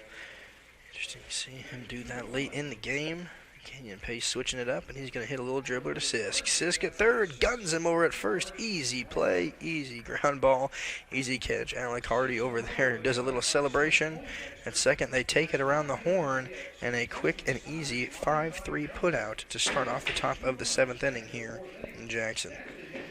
Game moving pretty quickly. We're at about almost the 2-hour mark here in this one. The first few innings took it a little slow, but all the scoring plays have been towards the beginning of an at-bat, one of the first or second pitches of each one. Now it's been moving quickly. That one just inside, almost got a piece of Thomas. Thomas in his 4th plate appearance of the game. He struck out looking in the 1st inning, was hit by a pitch, made his way to second in the 3rd. Flew out in the 4th inning to left field. Bradley Thomas came into this game with 93 at-bats, 24 hits, 29 runs scored. Has 3 doubles, a triple, 3 home runs, 18 RBIs on the season, hitting .258. This is his 33rd start of the season. Here's a delivery just off the hands. Once again, these inside pitches. Poindexter's been lighting them up all day long, right on the inside of the zone. Hitters only able to choke up on the bat there, get a piece off the handle, and stay alive. Story of the game so far against Poindexter. Poindexter issuing the early walks, but he's really dialed it in. That's going to be right down the line. It's going to be a fair ball by about 4 inches. Grabbing that is going to be Grayson Swanson, and a stand-up double is going to get things started here for the Choctaw in the 7th inning. Thomas has the double, and that ball barely squeaked into fair territory. Swanson and the rest of the Bulldogs unsure that that was going to go fair, and barely it did. That's why you keep on running out there in left field as we see Bates come to the plate. This is going to be a interesting situation here for Alec Hardy, the second baseman, deciding to both cover the bag and take the ground balls. Hardy was able to put out Bates in the 1st inning and the 3rd inning on ground balls to second base. Bates flew out to center field in the 5th inning and has been unable to reach in his previous 3 plate appearances. So we see Alec Hardy really grabbing a quick spot behind the umpire at second base and running quickly back to his position. Interesting to see that they don't have Netterville taking care of it, but as a statistical pull hitter, they want to make sure that the third base and shortstop gaps are covered at all possible cost, even though in this game it has been dribblers to second for Bates all day long. So both middle infielders aware of a ground ball coming to them. Runner on second base on the double, so no force out situation. And now we have Bo Bates, Caleb Reese, and JT Vance as our next three possible batters. That's going to be, once again, an inside pitch. Lined right off there.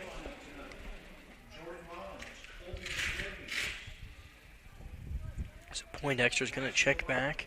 Still no action in the Bulldog bullpen. They're putting their trust in him to quickly work through these Choctaw hitters.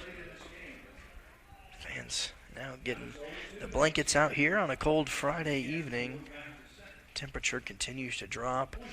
Now that there is no more sun out, all cloud conditions here in Jackson.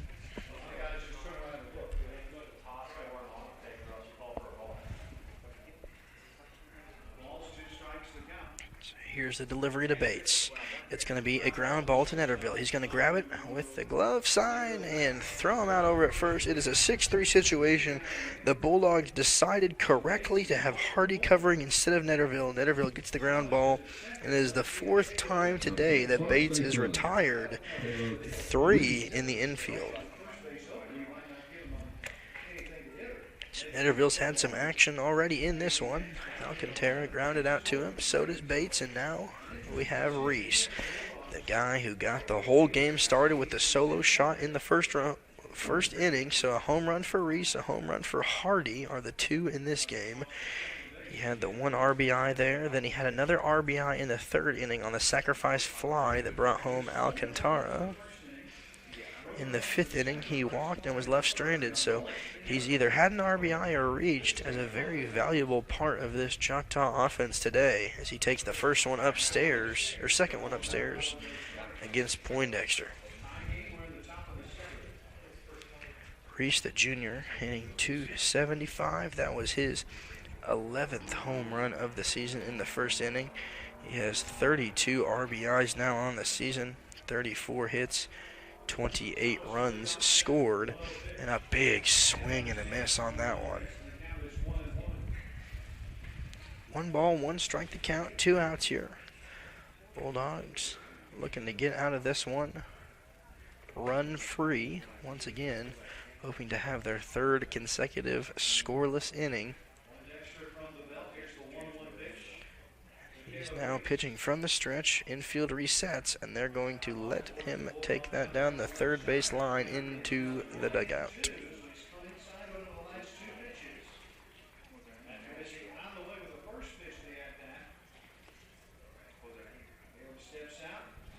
So now Poindexter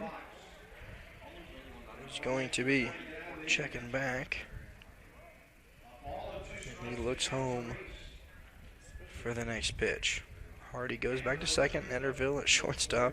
Stepping off the rubber there is Poindexter. You can see in our view here the lead that Thomas possesses out in second. And the umpires are going to come home. They're going to talk about it. We're going to see if they consider that as a balk. The first base umpire is the one who called the meeting.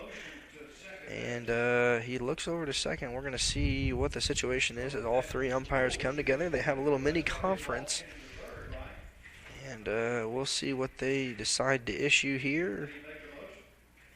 And not sure what this is about here. The first base umpire points towards the direction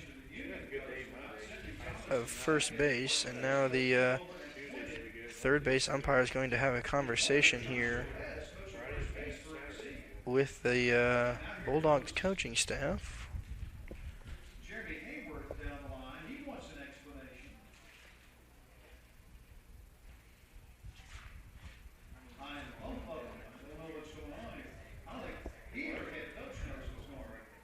Casey now talking to the home plate umpire, the third base Coach talking to the field umpire, and a little bit of confusion changes absolutely nothing in this game. So they have a little meeting. Everybody says that we're good with it. And not totally sure what that one is going to be about. That's going to be a conversation we'll have to have for tomorrow of what just happened. So he's going to take the ball home. Reese is going to let that one slide. So 2 balls, 2 strikes, 2 outs. Number 2 standing out on second base. 5 twos on this one. Here is the money pitch for Poindexter to try to get out of the inning and let us stretch. So Poindexter checks back. He goes home with it. He's fouling it back into the netting is Reese.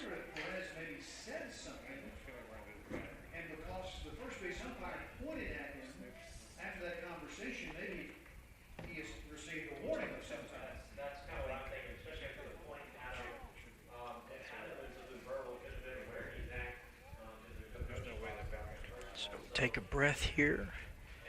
Poindexter back on the mound.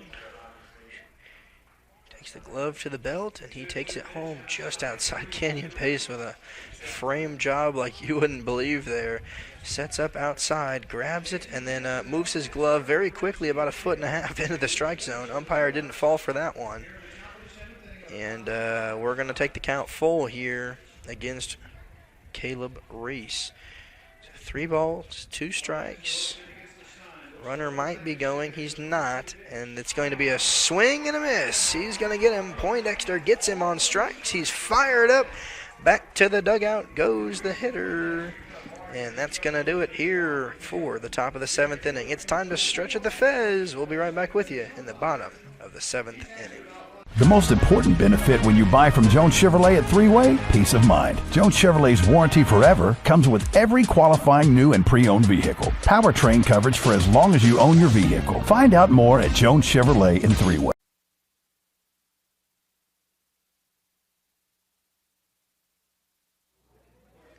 Swanee now up to the plate, the top dog for the Bulldogs historically. He's had a great career with Union so far. Bulldogs wish they could have had him even more. He takes that one outside for ball 1. Remaining in the game here is Lane Little. He went 1 inning, gave up the 1 run, that home run solo shot to Alec Hardy. It barely slipped out of the ballpark. Through 20 pitches, that was number 22 here against Swanson.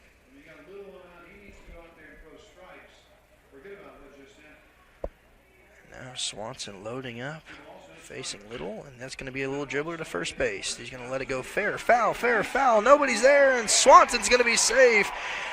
Diving to make the play was Little, and he fell on his face instead of getting the out. He just didn't have enough reach, and there was about 2 or 3 inches just between the glove and Swanson with some phenomenal base running is able to leg out that single. We'll see if they call that an error on the first baseman, but a really weird play. They are going to credit that as an error to the first baseman, Reese, who did eventually have a glove on it in a weird bobble situation, but by the time that Little had it, Reese couldn't recover from the mistake, leaving first base wide open, and the Bulldogs a chance here to take the lead in the bottom of the 7th inning. Grant Ross will be our next batter. He had the double, came around to score in the 5th inning, takes that first one away outside here as the lefty faces the lefty here in the bottom of the 7th inning. He had the line drive to second base in the 3rd inning and the walk to be stranded in the 1st.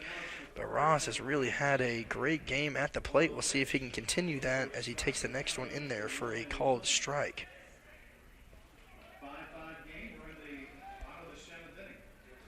So while this game is tied at 5-5, the Bulldogs have doubled the amount of hits that the Choctaws have.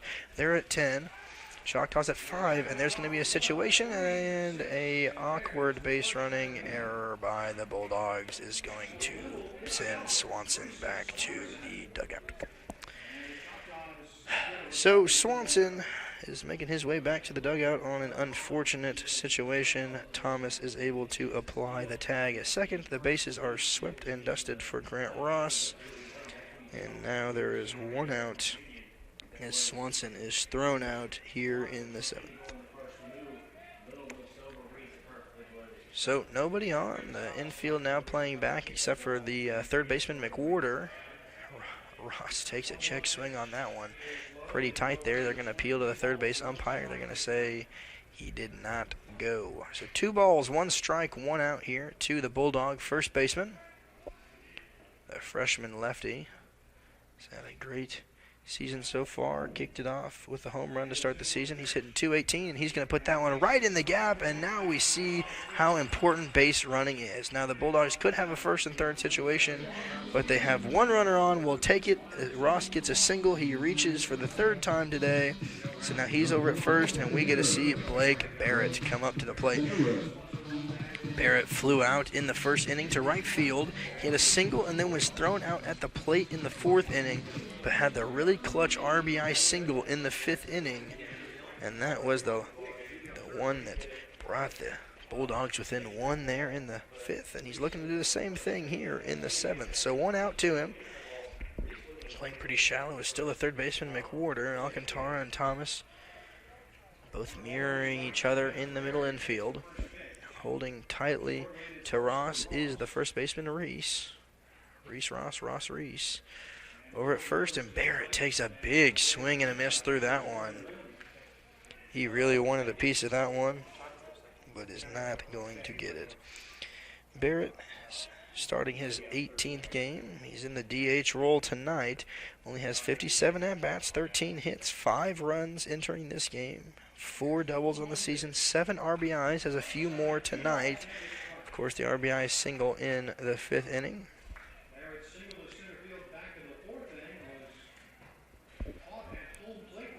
So Little now is looking in, checks over at his runner, and he decides to take it to the plate with Barrett right over the zone. 2 balls, 2 strikes, 1 out here to Barrett.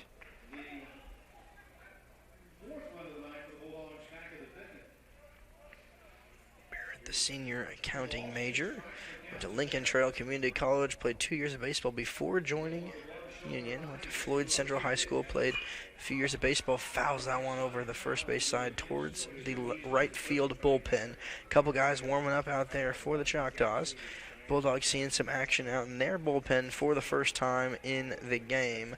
Poindexter now at 99 pitches. He only needs 1 more to hit the triple digits in this game, so we'll see if they leave him on or if that's going to do it for the Union ace. As we go to the top of the 8th eventually, Barrett fouls that one back over the inning as well. One thing I will say the Bulldogs have done very well at today is continue to battle at the plate. Now they might continue to start the at-bat off with a 2-strike count, but they'll stay in it, they'll take it full, and they have really worked up the pitch count of these Mississippi College pitchers today. Jacobs, of course, went 95 in his 5 innings. Poindexter's already gone 7 at 99, and Barrett swings through that one to go down on strikes here in the 7th. Imperial March as Canyon Pace makes his way up to the plate. He has been unable to reach in this game so far. He grounded out to the third baseman in the 2nd inning. He struck out swinging in the 4th and then flew out in the 5th. Hunting and searching here for his first trip to first base. So still leading off is Ross. They tell him to get back as a pickoff attempt there by Little from the stretch. Outfield heads back to their respective position. Bates out in center field playing a few feet right of the distant sign, and that one's going to be clubbed straight up and back. A fan is underneath it and unable to grab it. A couple of the fans heckling him as he dropped it right behind the bleachers. He will not be receiving the NCAA contract.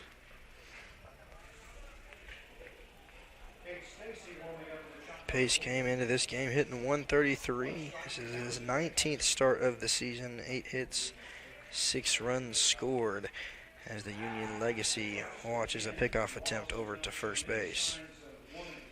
We have seen the first baseman be more active in this game than any other game this season. It feels like every other pitch is a sandwich between a pickoff attempt and a swing and a miss there by Canyon Pace will be the 2nd strike of the at-bat. So no balls, 2 strikes, 2 outs here to Canyon. Looks like we're going to keep the same lineup and roster for the rest of the game. No substitutions imminent, as they often are, and that's just outside, dropped into the dirt there by Kirsch. Unable to hold on to it, but it's not going to affect anything.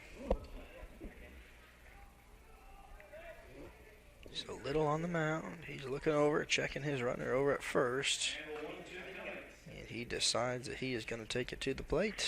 Dribble, ground ball off the tip of the bat. Keeps Canyon Pace alive like we talked about earlier in the inning. The Bulldogs continuing to battle each and every pitch, taking multiple counts full. A 1-ball, 2-strike count here to Canyon Pace is no exception. He looks over, checks him out. He's going home. Pace stays off of it. And now we go 2-2-2 here with one runner on. Still a locked game at 5 apiece.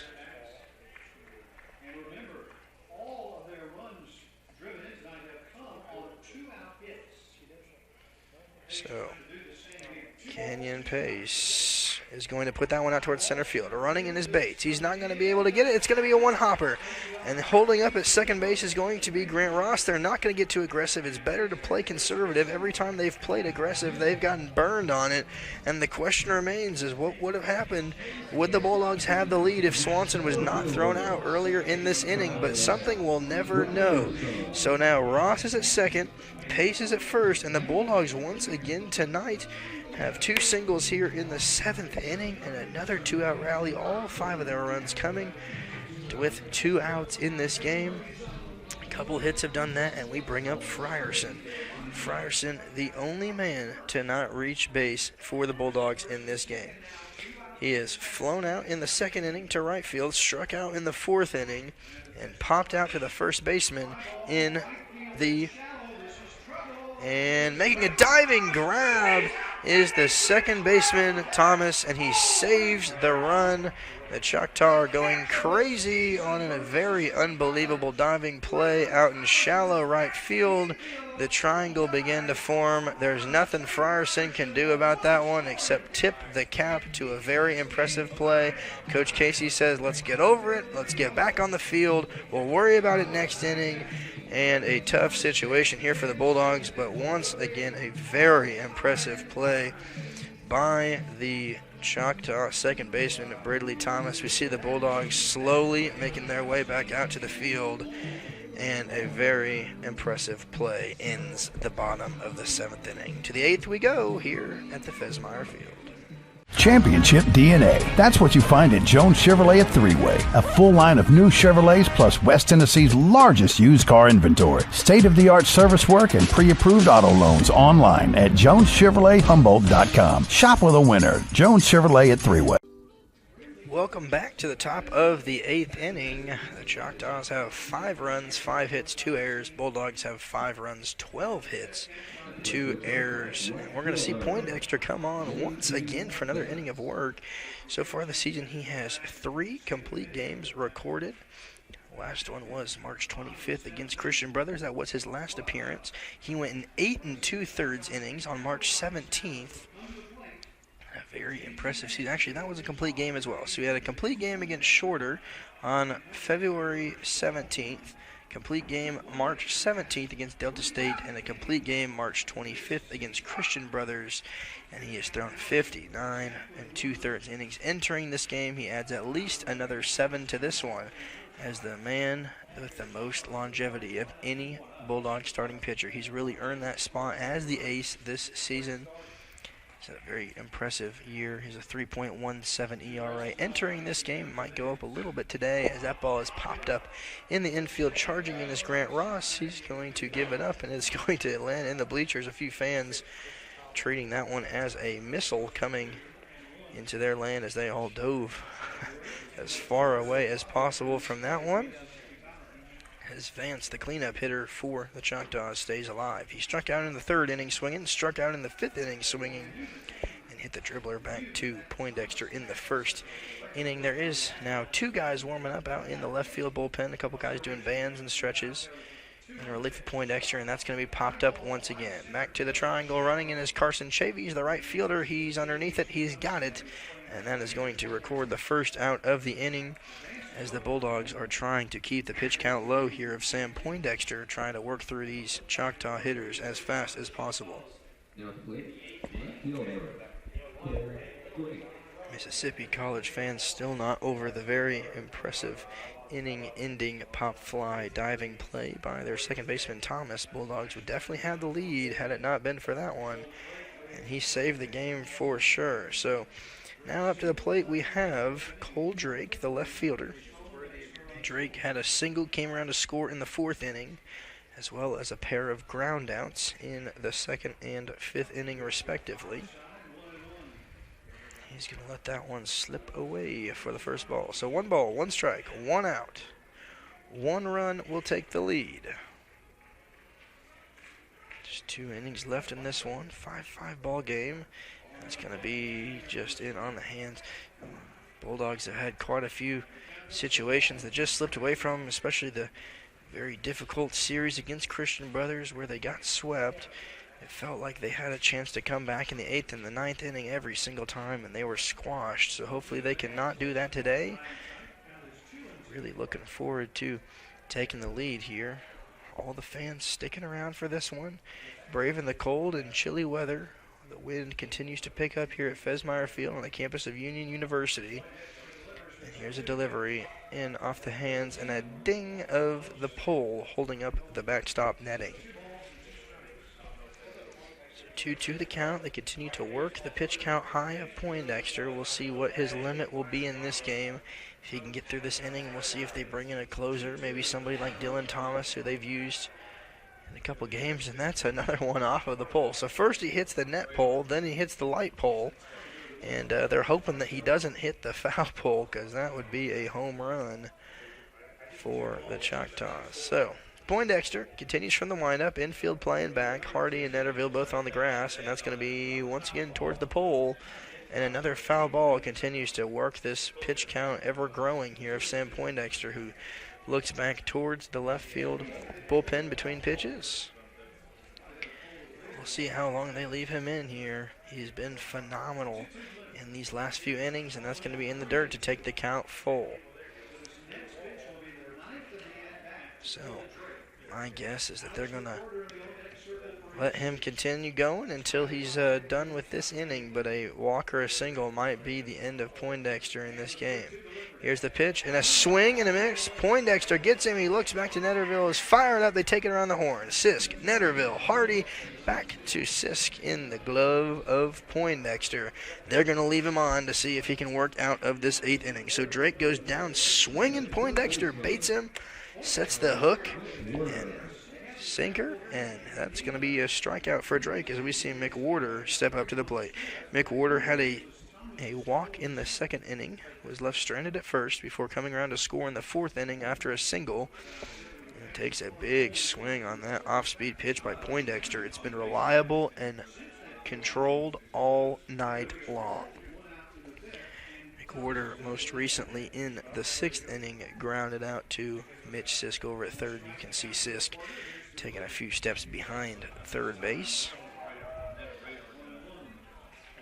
Poindexter's going to catch his breath here. Our pitch tracker now is Poindexter at 114 pitches in this game. We'll see what the closer situation is like. And that's going to be high and up. Bulldogs really need to put something together. They have the top of their lineup coming up exactly where they want to be. They got Netterville, Hardy, and Chavies as the guys on deck for the Bulldogs. That's who they're going to start off the bottom of the 8th with, but they got to get through the top of the inning first. 3-1 the count to Alex McWhorter. Here is the pitch. It's going to be right. No, it's not going to be a strike. Great off-speed, tons of movement on that pitch, but it's going to be a walk surrendered to McWhorter. That is going to be the 3rd walk of the game and the 1st since the 2nd inning given up by Poindexter in this one.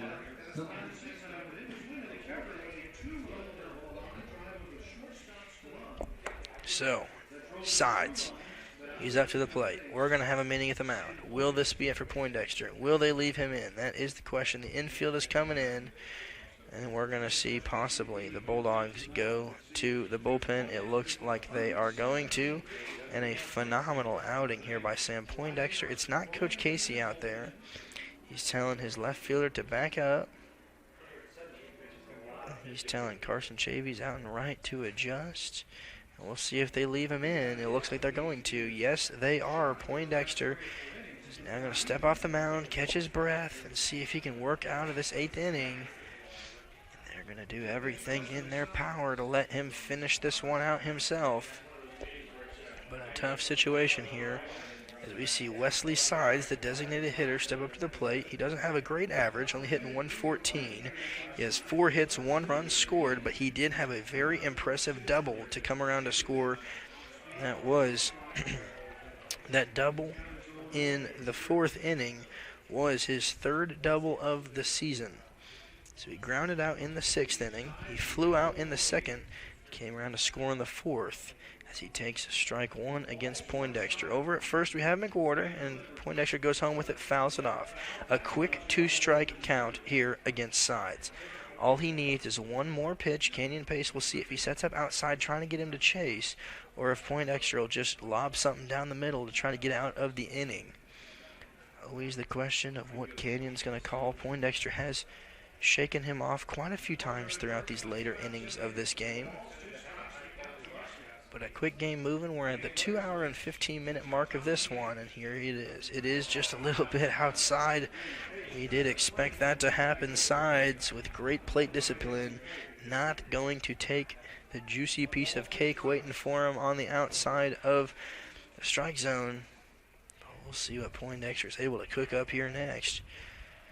He's going to look over, check over. We got Grant Ross holding McWhorter at first. Poindexter goes home.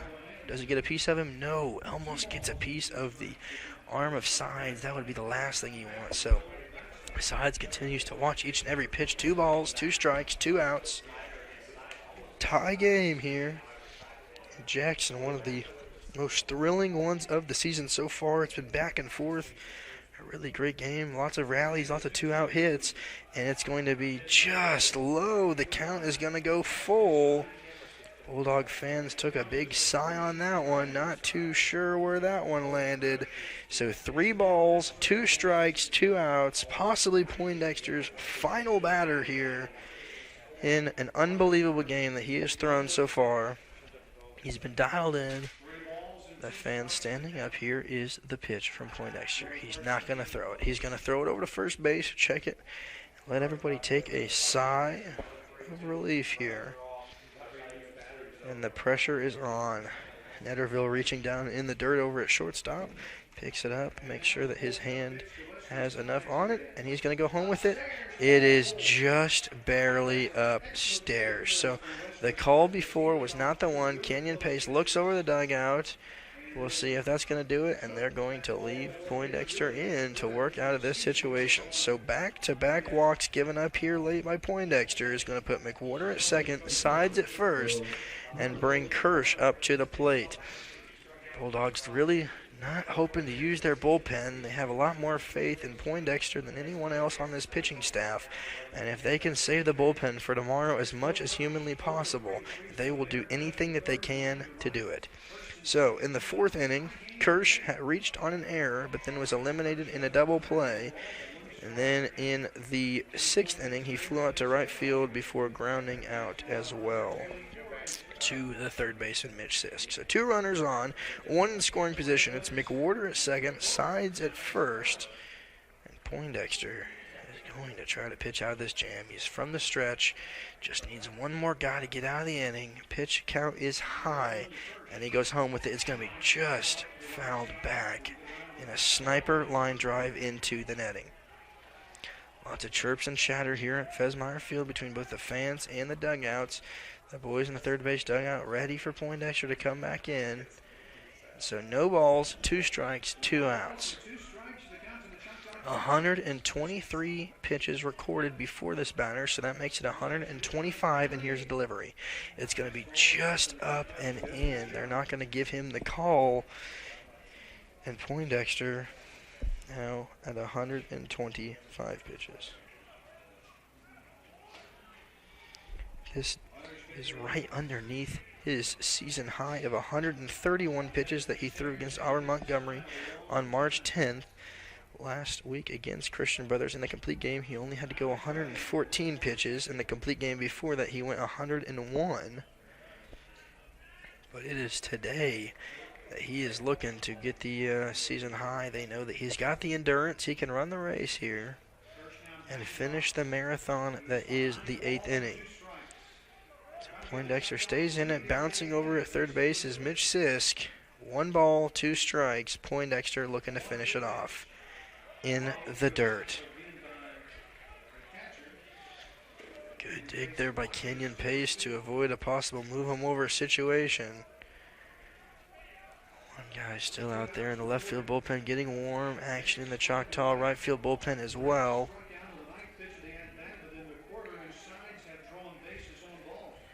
So here is the money pitch.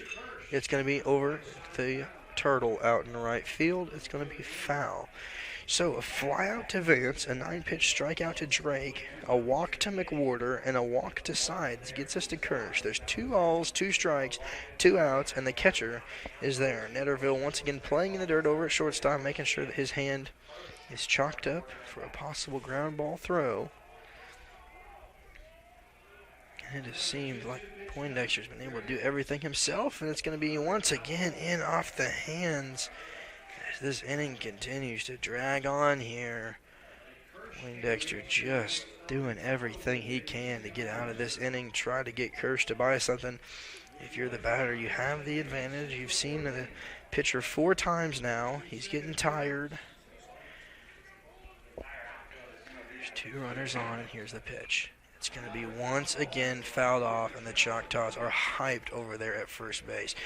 They're trying to wear him down as much as possible. Foul ball, foul ball, foul ball, foul ball, foul ball is what it seems to be like here in the bottom of the 8th inning.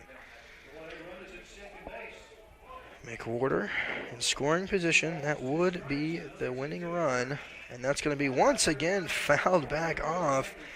Kirsch unable to just get anything in territory. He's fouled off now 3 in a row. Poindexter clearly frustrated on the mound. He says, just put it in play. Trust my defense. And this is going to be, once again, a long at-bat. He fouls it off again. This is the point in intramural softball when you would be called out for so many foul balls. This is going to be the 10th pitch of the at-bat. A great plate appearance here by the catcher, Kirsch. And that is going to be the season high 4 pitches for Poindexter. He's thrown 133 now, breaking the 131. And another foul ball will take us to the 11th pitch of the inning. Kirsch unable to get anything in territory. Poindexter throwing it all over the zone, and Kirsch is swinging at everything. It would be interesting to see if he has the control or the guts to throw something a little bit outside the zone to see if Kirsch would swing at it, especially about how defensive Kirsch has been. But you don't want to spike anything in the dirt, and you don't want to hit the backstop with a pitch. Here's another one. It's going to be in the dirt just as we predicted, and the count is going to go full. So now we go to the 12th pitch of this at-bat. This at-bat has been longer than a few of the innings that we've seen in this game already. Poindexter just battling here with Kirsch. This is going to be one of those moments at the end of the game. We're going to look back at this at-bat and say this is a defining moment either way. Here's a delivery. It's going to be right back to Poindexter. It hits him in the chest. He's going over to first base. Grant Ross has it, and Poindexter is able to get out of it. He's fired up. He goes, daps up his catcher, celebrates with his backup catcher, and he's going to head back to the dugout. The Bulldogs are able to get the Choctaws to strand 2. We go to the bottom of the 8th inning. Probably it for Poindexter, but an unbelievable game here so far between these two teams. Poindexter with 135 pitches in this game, and now we go to the bottom of the inning. We'll be right back with you. It's 5-5. It's gridlocked here in Jackson.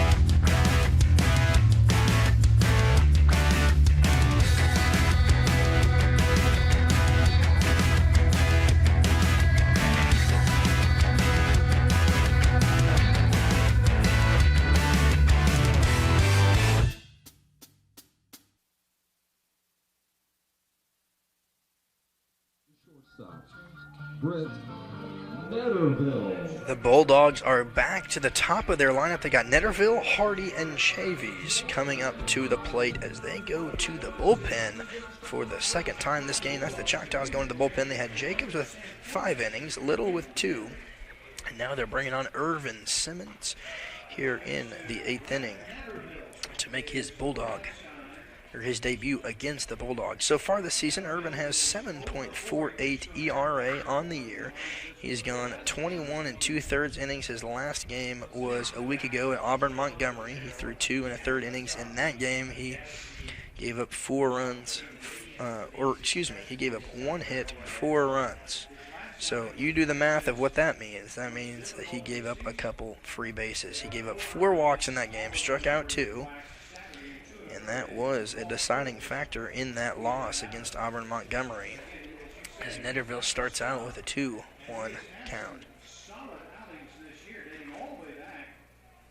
So Netterville so far in this game grounded out to shortstop in the 1st inning. He reached on an error in the 4th. He flew out both in the 6th inning and in the 2nd inning. Of course, that little pop out in the 6th inning we saw on the right side of the diamond. That was the first baseman, Reese, who hauled that one in to end. And that one is going to be the 3rd ball of the inning. Netterville almost thought it had a piece of him, and almost thought that was ball 4, and was getting ready to throw the bat before he has to step back into this one. Interesting decision here in a tie game to go with Simmons. That one's popped right back. If I had my glove, I could catch that one today.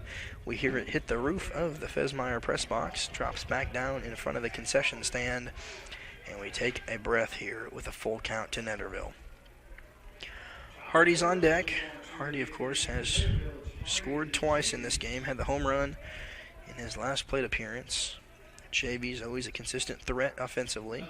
And here's the pitch to Netterville, once again fouled back, and he's going to see if he can replicate the at-bat of Kirsch. Staying alive, foul ball, foul ball, foul ball, waiting for a possible walk issued here.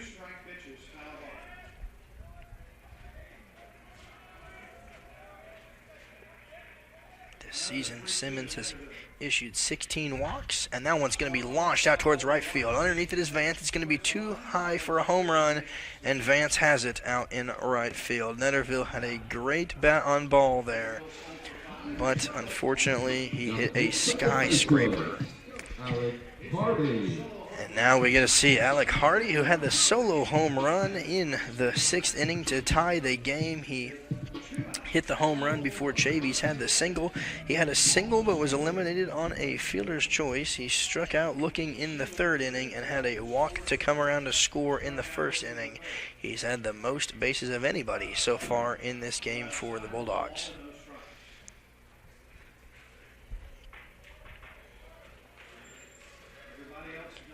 Simmons on the mound, the 5'10", 180-pound sophomore, just transferred in from East Central Community College. He played under Neil Holloman.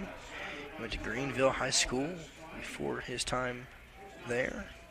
He starts the count out with 2 balls, no strikes here to Alec Hardy. From the windup, here's a delivery. Alex going to put it into play. Big hopper here, hit to the shortstop.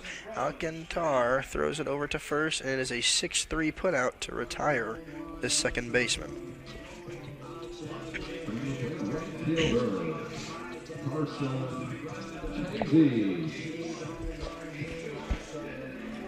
Carson Chavies now up to the plate. He's had a great game already in this one. Chavies had the single, was left stranded on the fielder's choice. And he had a strikeout in the 3rd where he watched strike 3 go right past him. And he's going to put that one in play. It's a dribbler down the first side. They're going to say it's foul. It's a dead ball off of his. They're going to say it's off of the plate. Thought I might have got a piece possibly of his right shin. But so far in this game, Chavies has scored once. He came around to score after reaching on a fielder's choice in the 5th inning.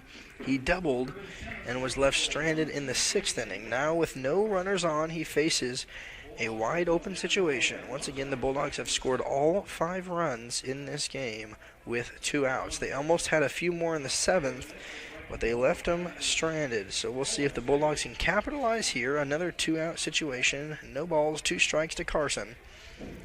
And he's going to load up on the right side of the plate. Here is the delivery. Low and in the dirt. Good dig there by the catcher Kirsch to save that ball from going to the backstop. No runners on, of course, so it wouldn't really have meant much other than the pace of play here in this one. But a quick turnaround here is going to be a swing and a miss here by Carson. A little boop there by Kirsch to touch his back, and to the 9th we go. The game is tied 5-5. We'll see what the Bulldogs do on the mound. We'll be right back with you here to see who the closer is. Are you looking to build a career? Build a career with West Tennessee's own H&M Company. H&M is a leading coast-to-coast industrial design and construction firm for Fortune 500 companies. Founded in Milan in 1957 and headquartered in Jackson, H&M is actively hiring in all areas of construction and engineering. Visit us at hmcompany.com to start building your career today. It's time for the Bulldogs to look to close this game out. They turn to the right-handed sophomore in Ryan Evans. Ryan Evans, a consistent starter for the Bulldogs. They're going to use him in this situation. I expected Ryan to either be one of the starters, possibly tomorrow. But we'll see if maybe he'll start the second game. His younger brother Lane has pitched in quite a few games, both of them coming out of Dyer County High School before coming to Union. He played all 4 years of baseball, 3 years of football there, played 4 years of baseball for the Memphis Tigers Baseball Club. But we cannot introduce him without congratulating Sam Poindexter on a phenomenal game. He went 8 innings through 135 pitches, and in the biggest moments of this game, he continued to battle and strike out batters. He only gave up 5 hits. He walked 4, but he struck out 5, and those are going to be the cash money plays of the game so far today. Ryan Evans, out of New Bern, Tennessee, so far this season has an ERA of 9. He's thrown 31 innings so far this season. He's given up 35 runs, 35 hits, and he throws the first one and the second one, actually both as balls to Alcantara, the 9-hitter, who is going to start off this 9th inning. His season high was 5 innings against University of West Florida and Delta State. Last time he went that many innings was March 18th. But to see him come out of the bullpen, usually has a really consistent first inning. He's had a pretty good couple of games recently, and he's going to be fouled right back. He's had an ERA of 0 in his last 2 appearances. He threw against Lane on Tuesday. He went 3 innings. And he hit 1 with a pitch, but he gave up no hits, no walks, and no runs. Same exact story against Arkansas Monticello. Now, he did have a few walks surrendered in that one, but no hits and no runs. They're looking to have him do the same thing here in the top of the 9th. Bulldogs really needing this one. They always have a decent shot, especially in those second and third games as we go towards the bullpens of both teams. The Choctaws have drained a couple guys already in this game, so we'll see who they use in the starting positions tomorrow. The Bulldogs really trying to keep it between Poindexter and Evans in this one, as that one is fouled off of the first base side. Alcantara in this game reached on an error in the 3rd inning, came around to score.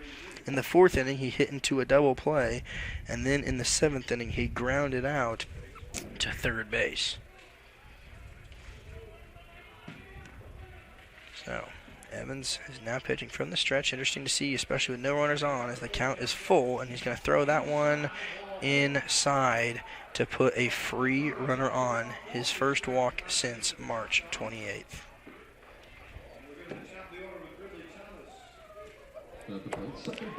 Back to the top of the lineup we go. We have the second baseman, Bridley Thomas, with a .256 average entering this 9th inning clutch situation. He's got the 1 runner on. Already in this game, he was hit by a pitch in the 3rd inning, was left stranded at 2nd. He struck out looking in the 1st, flew out in the 4th inning, and doubled in the 7th. He's going to try to execute a bunt situation, but ends up popping it right back into the backstop netting as we start to approach the 3-hour mark. About 2 hours and 40 minutes in this game. Of course, that long top of the 8th inning where they continued to battle, a couple walks given up by Poindexter before he ultimately got out of it with the ground out by Kirsch.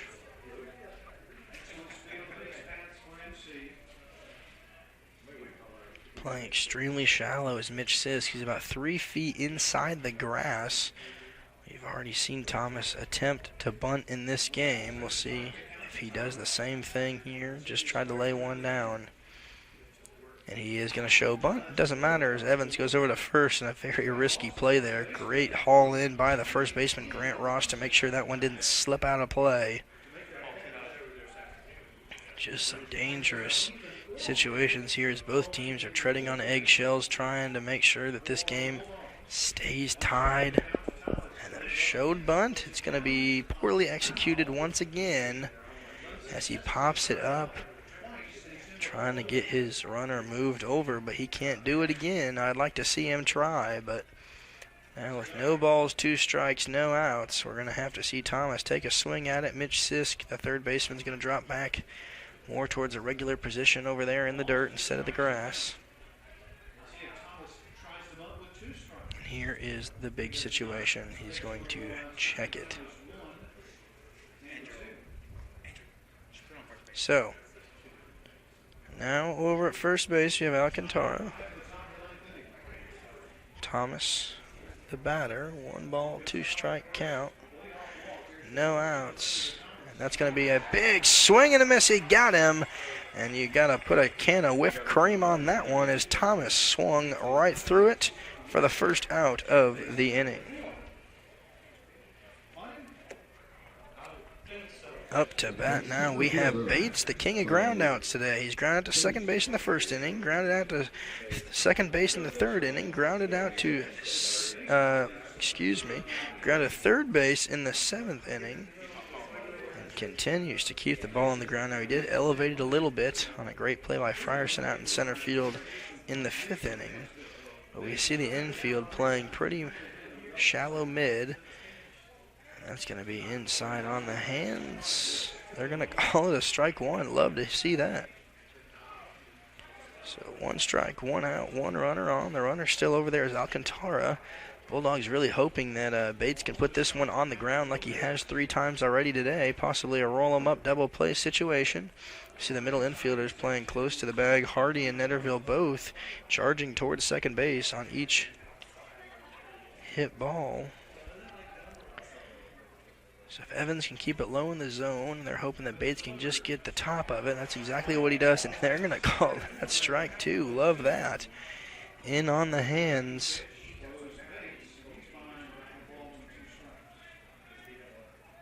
Now Bates with a couple circles. Here's the pitch from Evans. It's going to be hit on the ground. Hardy, he's going to throw it. No, he's going to throw it over to first base.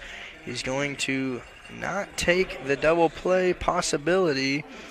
It was a slow dribbler to him, and for the 3rd time today, Bates grounds out to second base. We could have read that like a book. First baseman Caleb Reese up to the plate. Alcantara now at second base.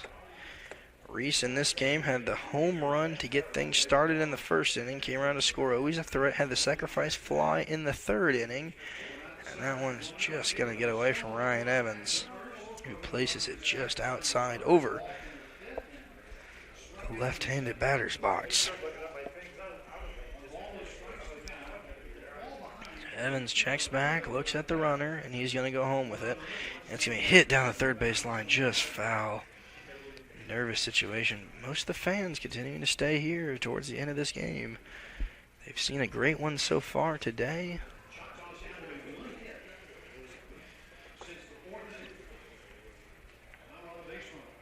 So the free walk given to Alcantara puts the runner in scoring position out there at second. Threatening to strike, and a big swing and a miss there by Reese. Puts him down 2. He swung so hard he dropped the bat. Something that I think that I probably would have done too. So 1 ball, 2 strikes, 2 outs here. We're going to have a conversation between home plate umpire. No, they're going to check him out here. I want to say, make sure that Reese didn't swing too hard. He hurt something. But he's going to have a conversation with the third base coach here. They're going to check him out, require a quick medical update. But they said he's okay. He's going to shake it off. They have the conversation, and they say that everything's okay. So 1 ball, 2 strikes, 2 outs, and the time is now for something big to happen. Hopefully a strikeout. 1 ball, 2 strikes, 2 outs. Here is going to be the pitch from Evans to Reese. He looks back. Of course, we see Alcantara out there. And the big pitch just outside. Canyon Pace hauls it in to protect a throwaway ball, which would have moved the runner over.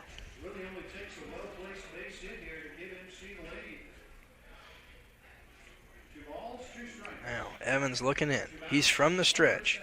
2 balls, 2 strikes, 2 outs, and line down the third base line. Tight game situation here. Still a 5-5 ball game. Nobody has scored since the 6th inning. The Choctaws put up 1 in the first, 1 in the third, 3 in the fourth. The Bulldogs put 1 in the first, 3 in the fifth, and 1 in the sixth. And that's going to be fouled back into the netting once again. Staying alive at the plate is Reese. But what a situation here. A couple arms getting ready in both bullpens. Ready for anything to happen here. And here is the money pitch. It's going to be popped up in the infield. Charging in is Frierson. He's underneath it, the center fielder. He's going to get called off by Netterville, and Netterville has it. We're going to the bottom of the 9th inning. We're going to see Sisk, Swanson, and Ross, the 3 guys you went up to the plate, get their chance. We'll see who the Choctaws bring in to close it out, but only a chance for a walk-off. It is tied here. We'll be right back with you in just a minute. The BallGame Blitz Sports Network by Worthy Road Studios. With over 750,000 views in 2022, we are where you need to advertise. Please subscribe to our Worthy Road Studios YouTube channel and join the other 4,000 subscribers watching local sports, including Union University, USJ, TCA, Jackson Christian, and Peabody. Our multi-camera broadcasts include slow motion instant replay, on-screen scoreboard and graphics, and professional announcers. Thanks to our sponsors who make it all possible. BallGame Blitz Sports Network by Worthy Road Studios, the premier sports broadcast network in West Tennessee.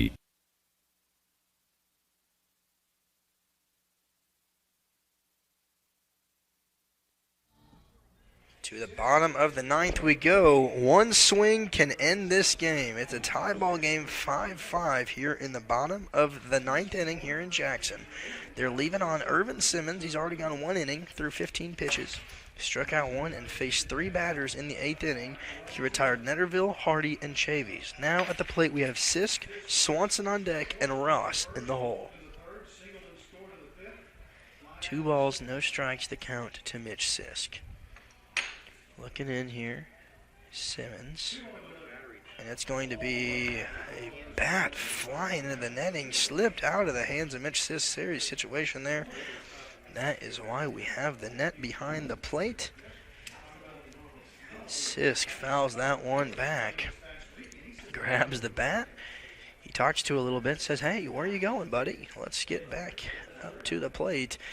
For a 2-ball, 1-strike situation. So far in this game, Sisk was left stranded at third base in the first and the third innings. He reached on a fielder's choice in the first inning, a walk in the third inning, had a single, came around to score in the 5th.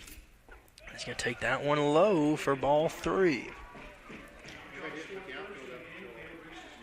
Sisk flew out to center field in the 6th inning and now has the advantage in the at-bat. Here's the pitch to him.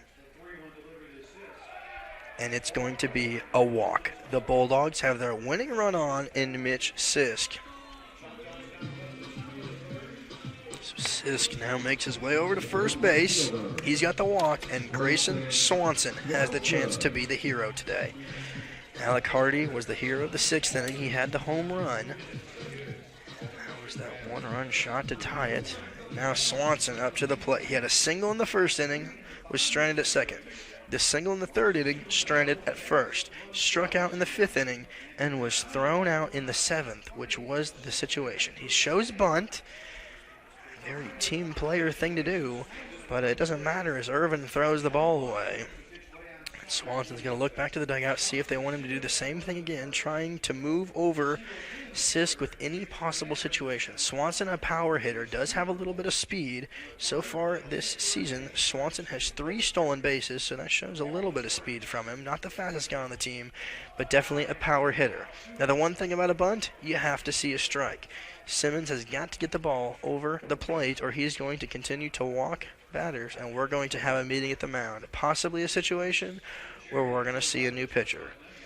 Swanson's looking over to the dugout, and we're going to be right back with you here in a few brief seconds.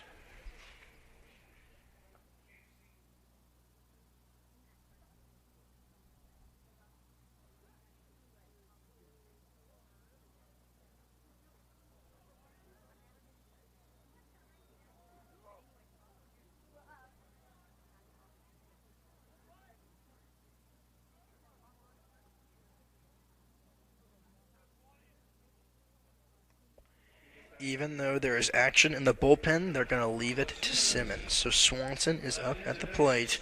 He is the best man for the job. He did it all preseason. He did it all of last year. He was named the top dog last season, and he's going to take this 3-0. He's just going to probably stand there on this pitch, see if Simmons will throw away a 4th straight pitch. I don't see any chance for a green light here. If I'm Swanson, I'm just putting that bat right on my shoulder and watching Simmons forced to make a play. And he does. He throws it right down the middle of the plate. Swanson deliberately pulling it back, only using the bunt as a possible situation to try to throw off the nerves of Simmons. Simmons is ready to go. Swanson is not. Simmons was looking in there before the last pitch was even in there. So 3 ball, 1 strike. Grayson Swanson at the plate. Gulf South preseason player. And that is going to be ball 4 for Grayson. The Bulldogs have 2 on. Sliding in the second base goes Mitch Sisk. He moves over into scoring position, and Swanson is now on first. If the first runner gets on during a walk-off situation, you know the game's probably about to end. We're going to see Grant Ross come up to the plate. He had a single and was left stranded in the first inning. He hit a line drive to second base in the third. There was a double that came around to score in the 5th inning. That brought the Bulldogs within 1, and a single before being left stranded in the 7th. Let's see what Grant does. He's going to show bunt as well, and it's going to be outside. Charging in is the first baseman, Reese. He was almost to the plate by the time that the ball was. Grant Ross looking to get anything on the right side as possible. We're going to see Reese come charging in, which means that there's going to have to be a play at first base, which could leave the bag open. Could be trouble for both teams. Ross does show bunt. He's unable to get it. Running over quickly was Thomas to cover first base. And this is going to be an interesting at-bat here for Ross, who does have some power in his step. Ross in .218 on the season has 22 hits, 12 runs, 12 RBIs, looking to get the sack bunt here.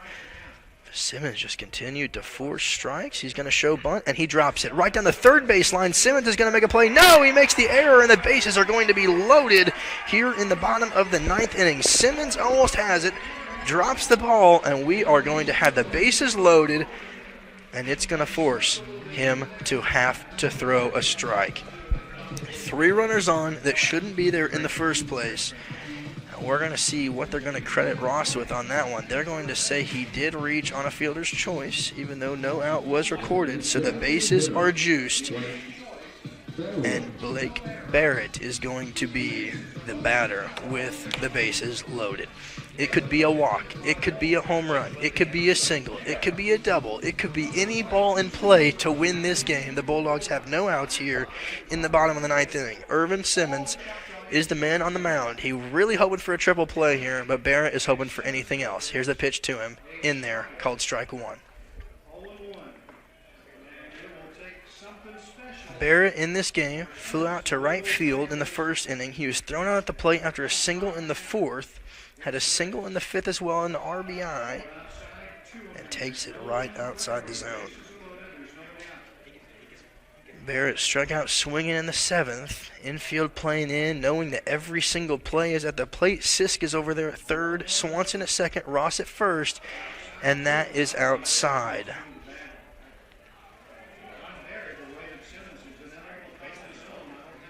Bases loaded, force control.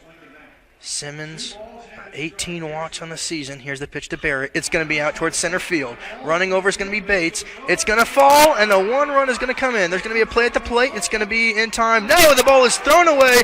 Blake Barrett gets the RBI on the error. Laying out in the center field is Bates. Sis comes home to score, and the Bulldogs are in the win column finally here in Jackson. They take it 6-5, and that is going to give Ryan Evans the win. Simmons gets the loss, and the Bulldogs take the first game of the series on a walk-off hit by Blake Barrett. Unbelievable play here. The Bulldogs are excited. The fans are going crazy. The cowbells are ringing, and it is a joyous day in Jackson, something that this home crowd has not seen in a while in a walk-off. Very exciting here for all the Bulldog fans. Love to see it, and a great game here by the Bulldogs. They stayed in it, they rallied in it, and it is exciting here in Jackson. Here is the final score report today.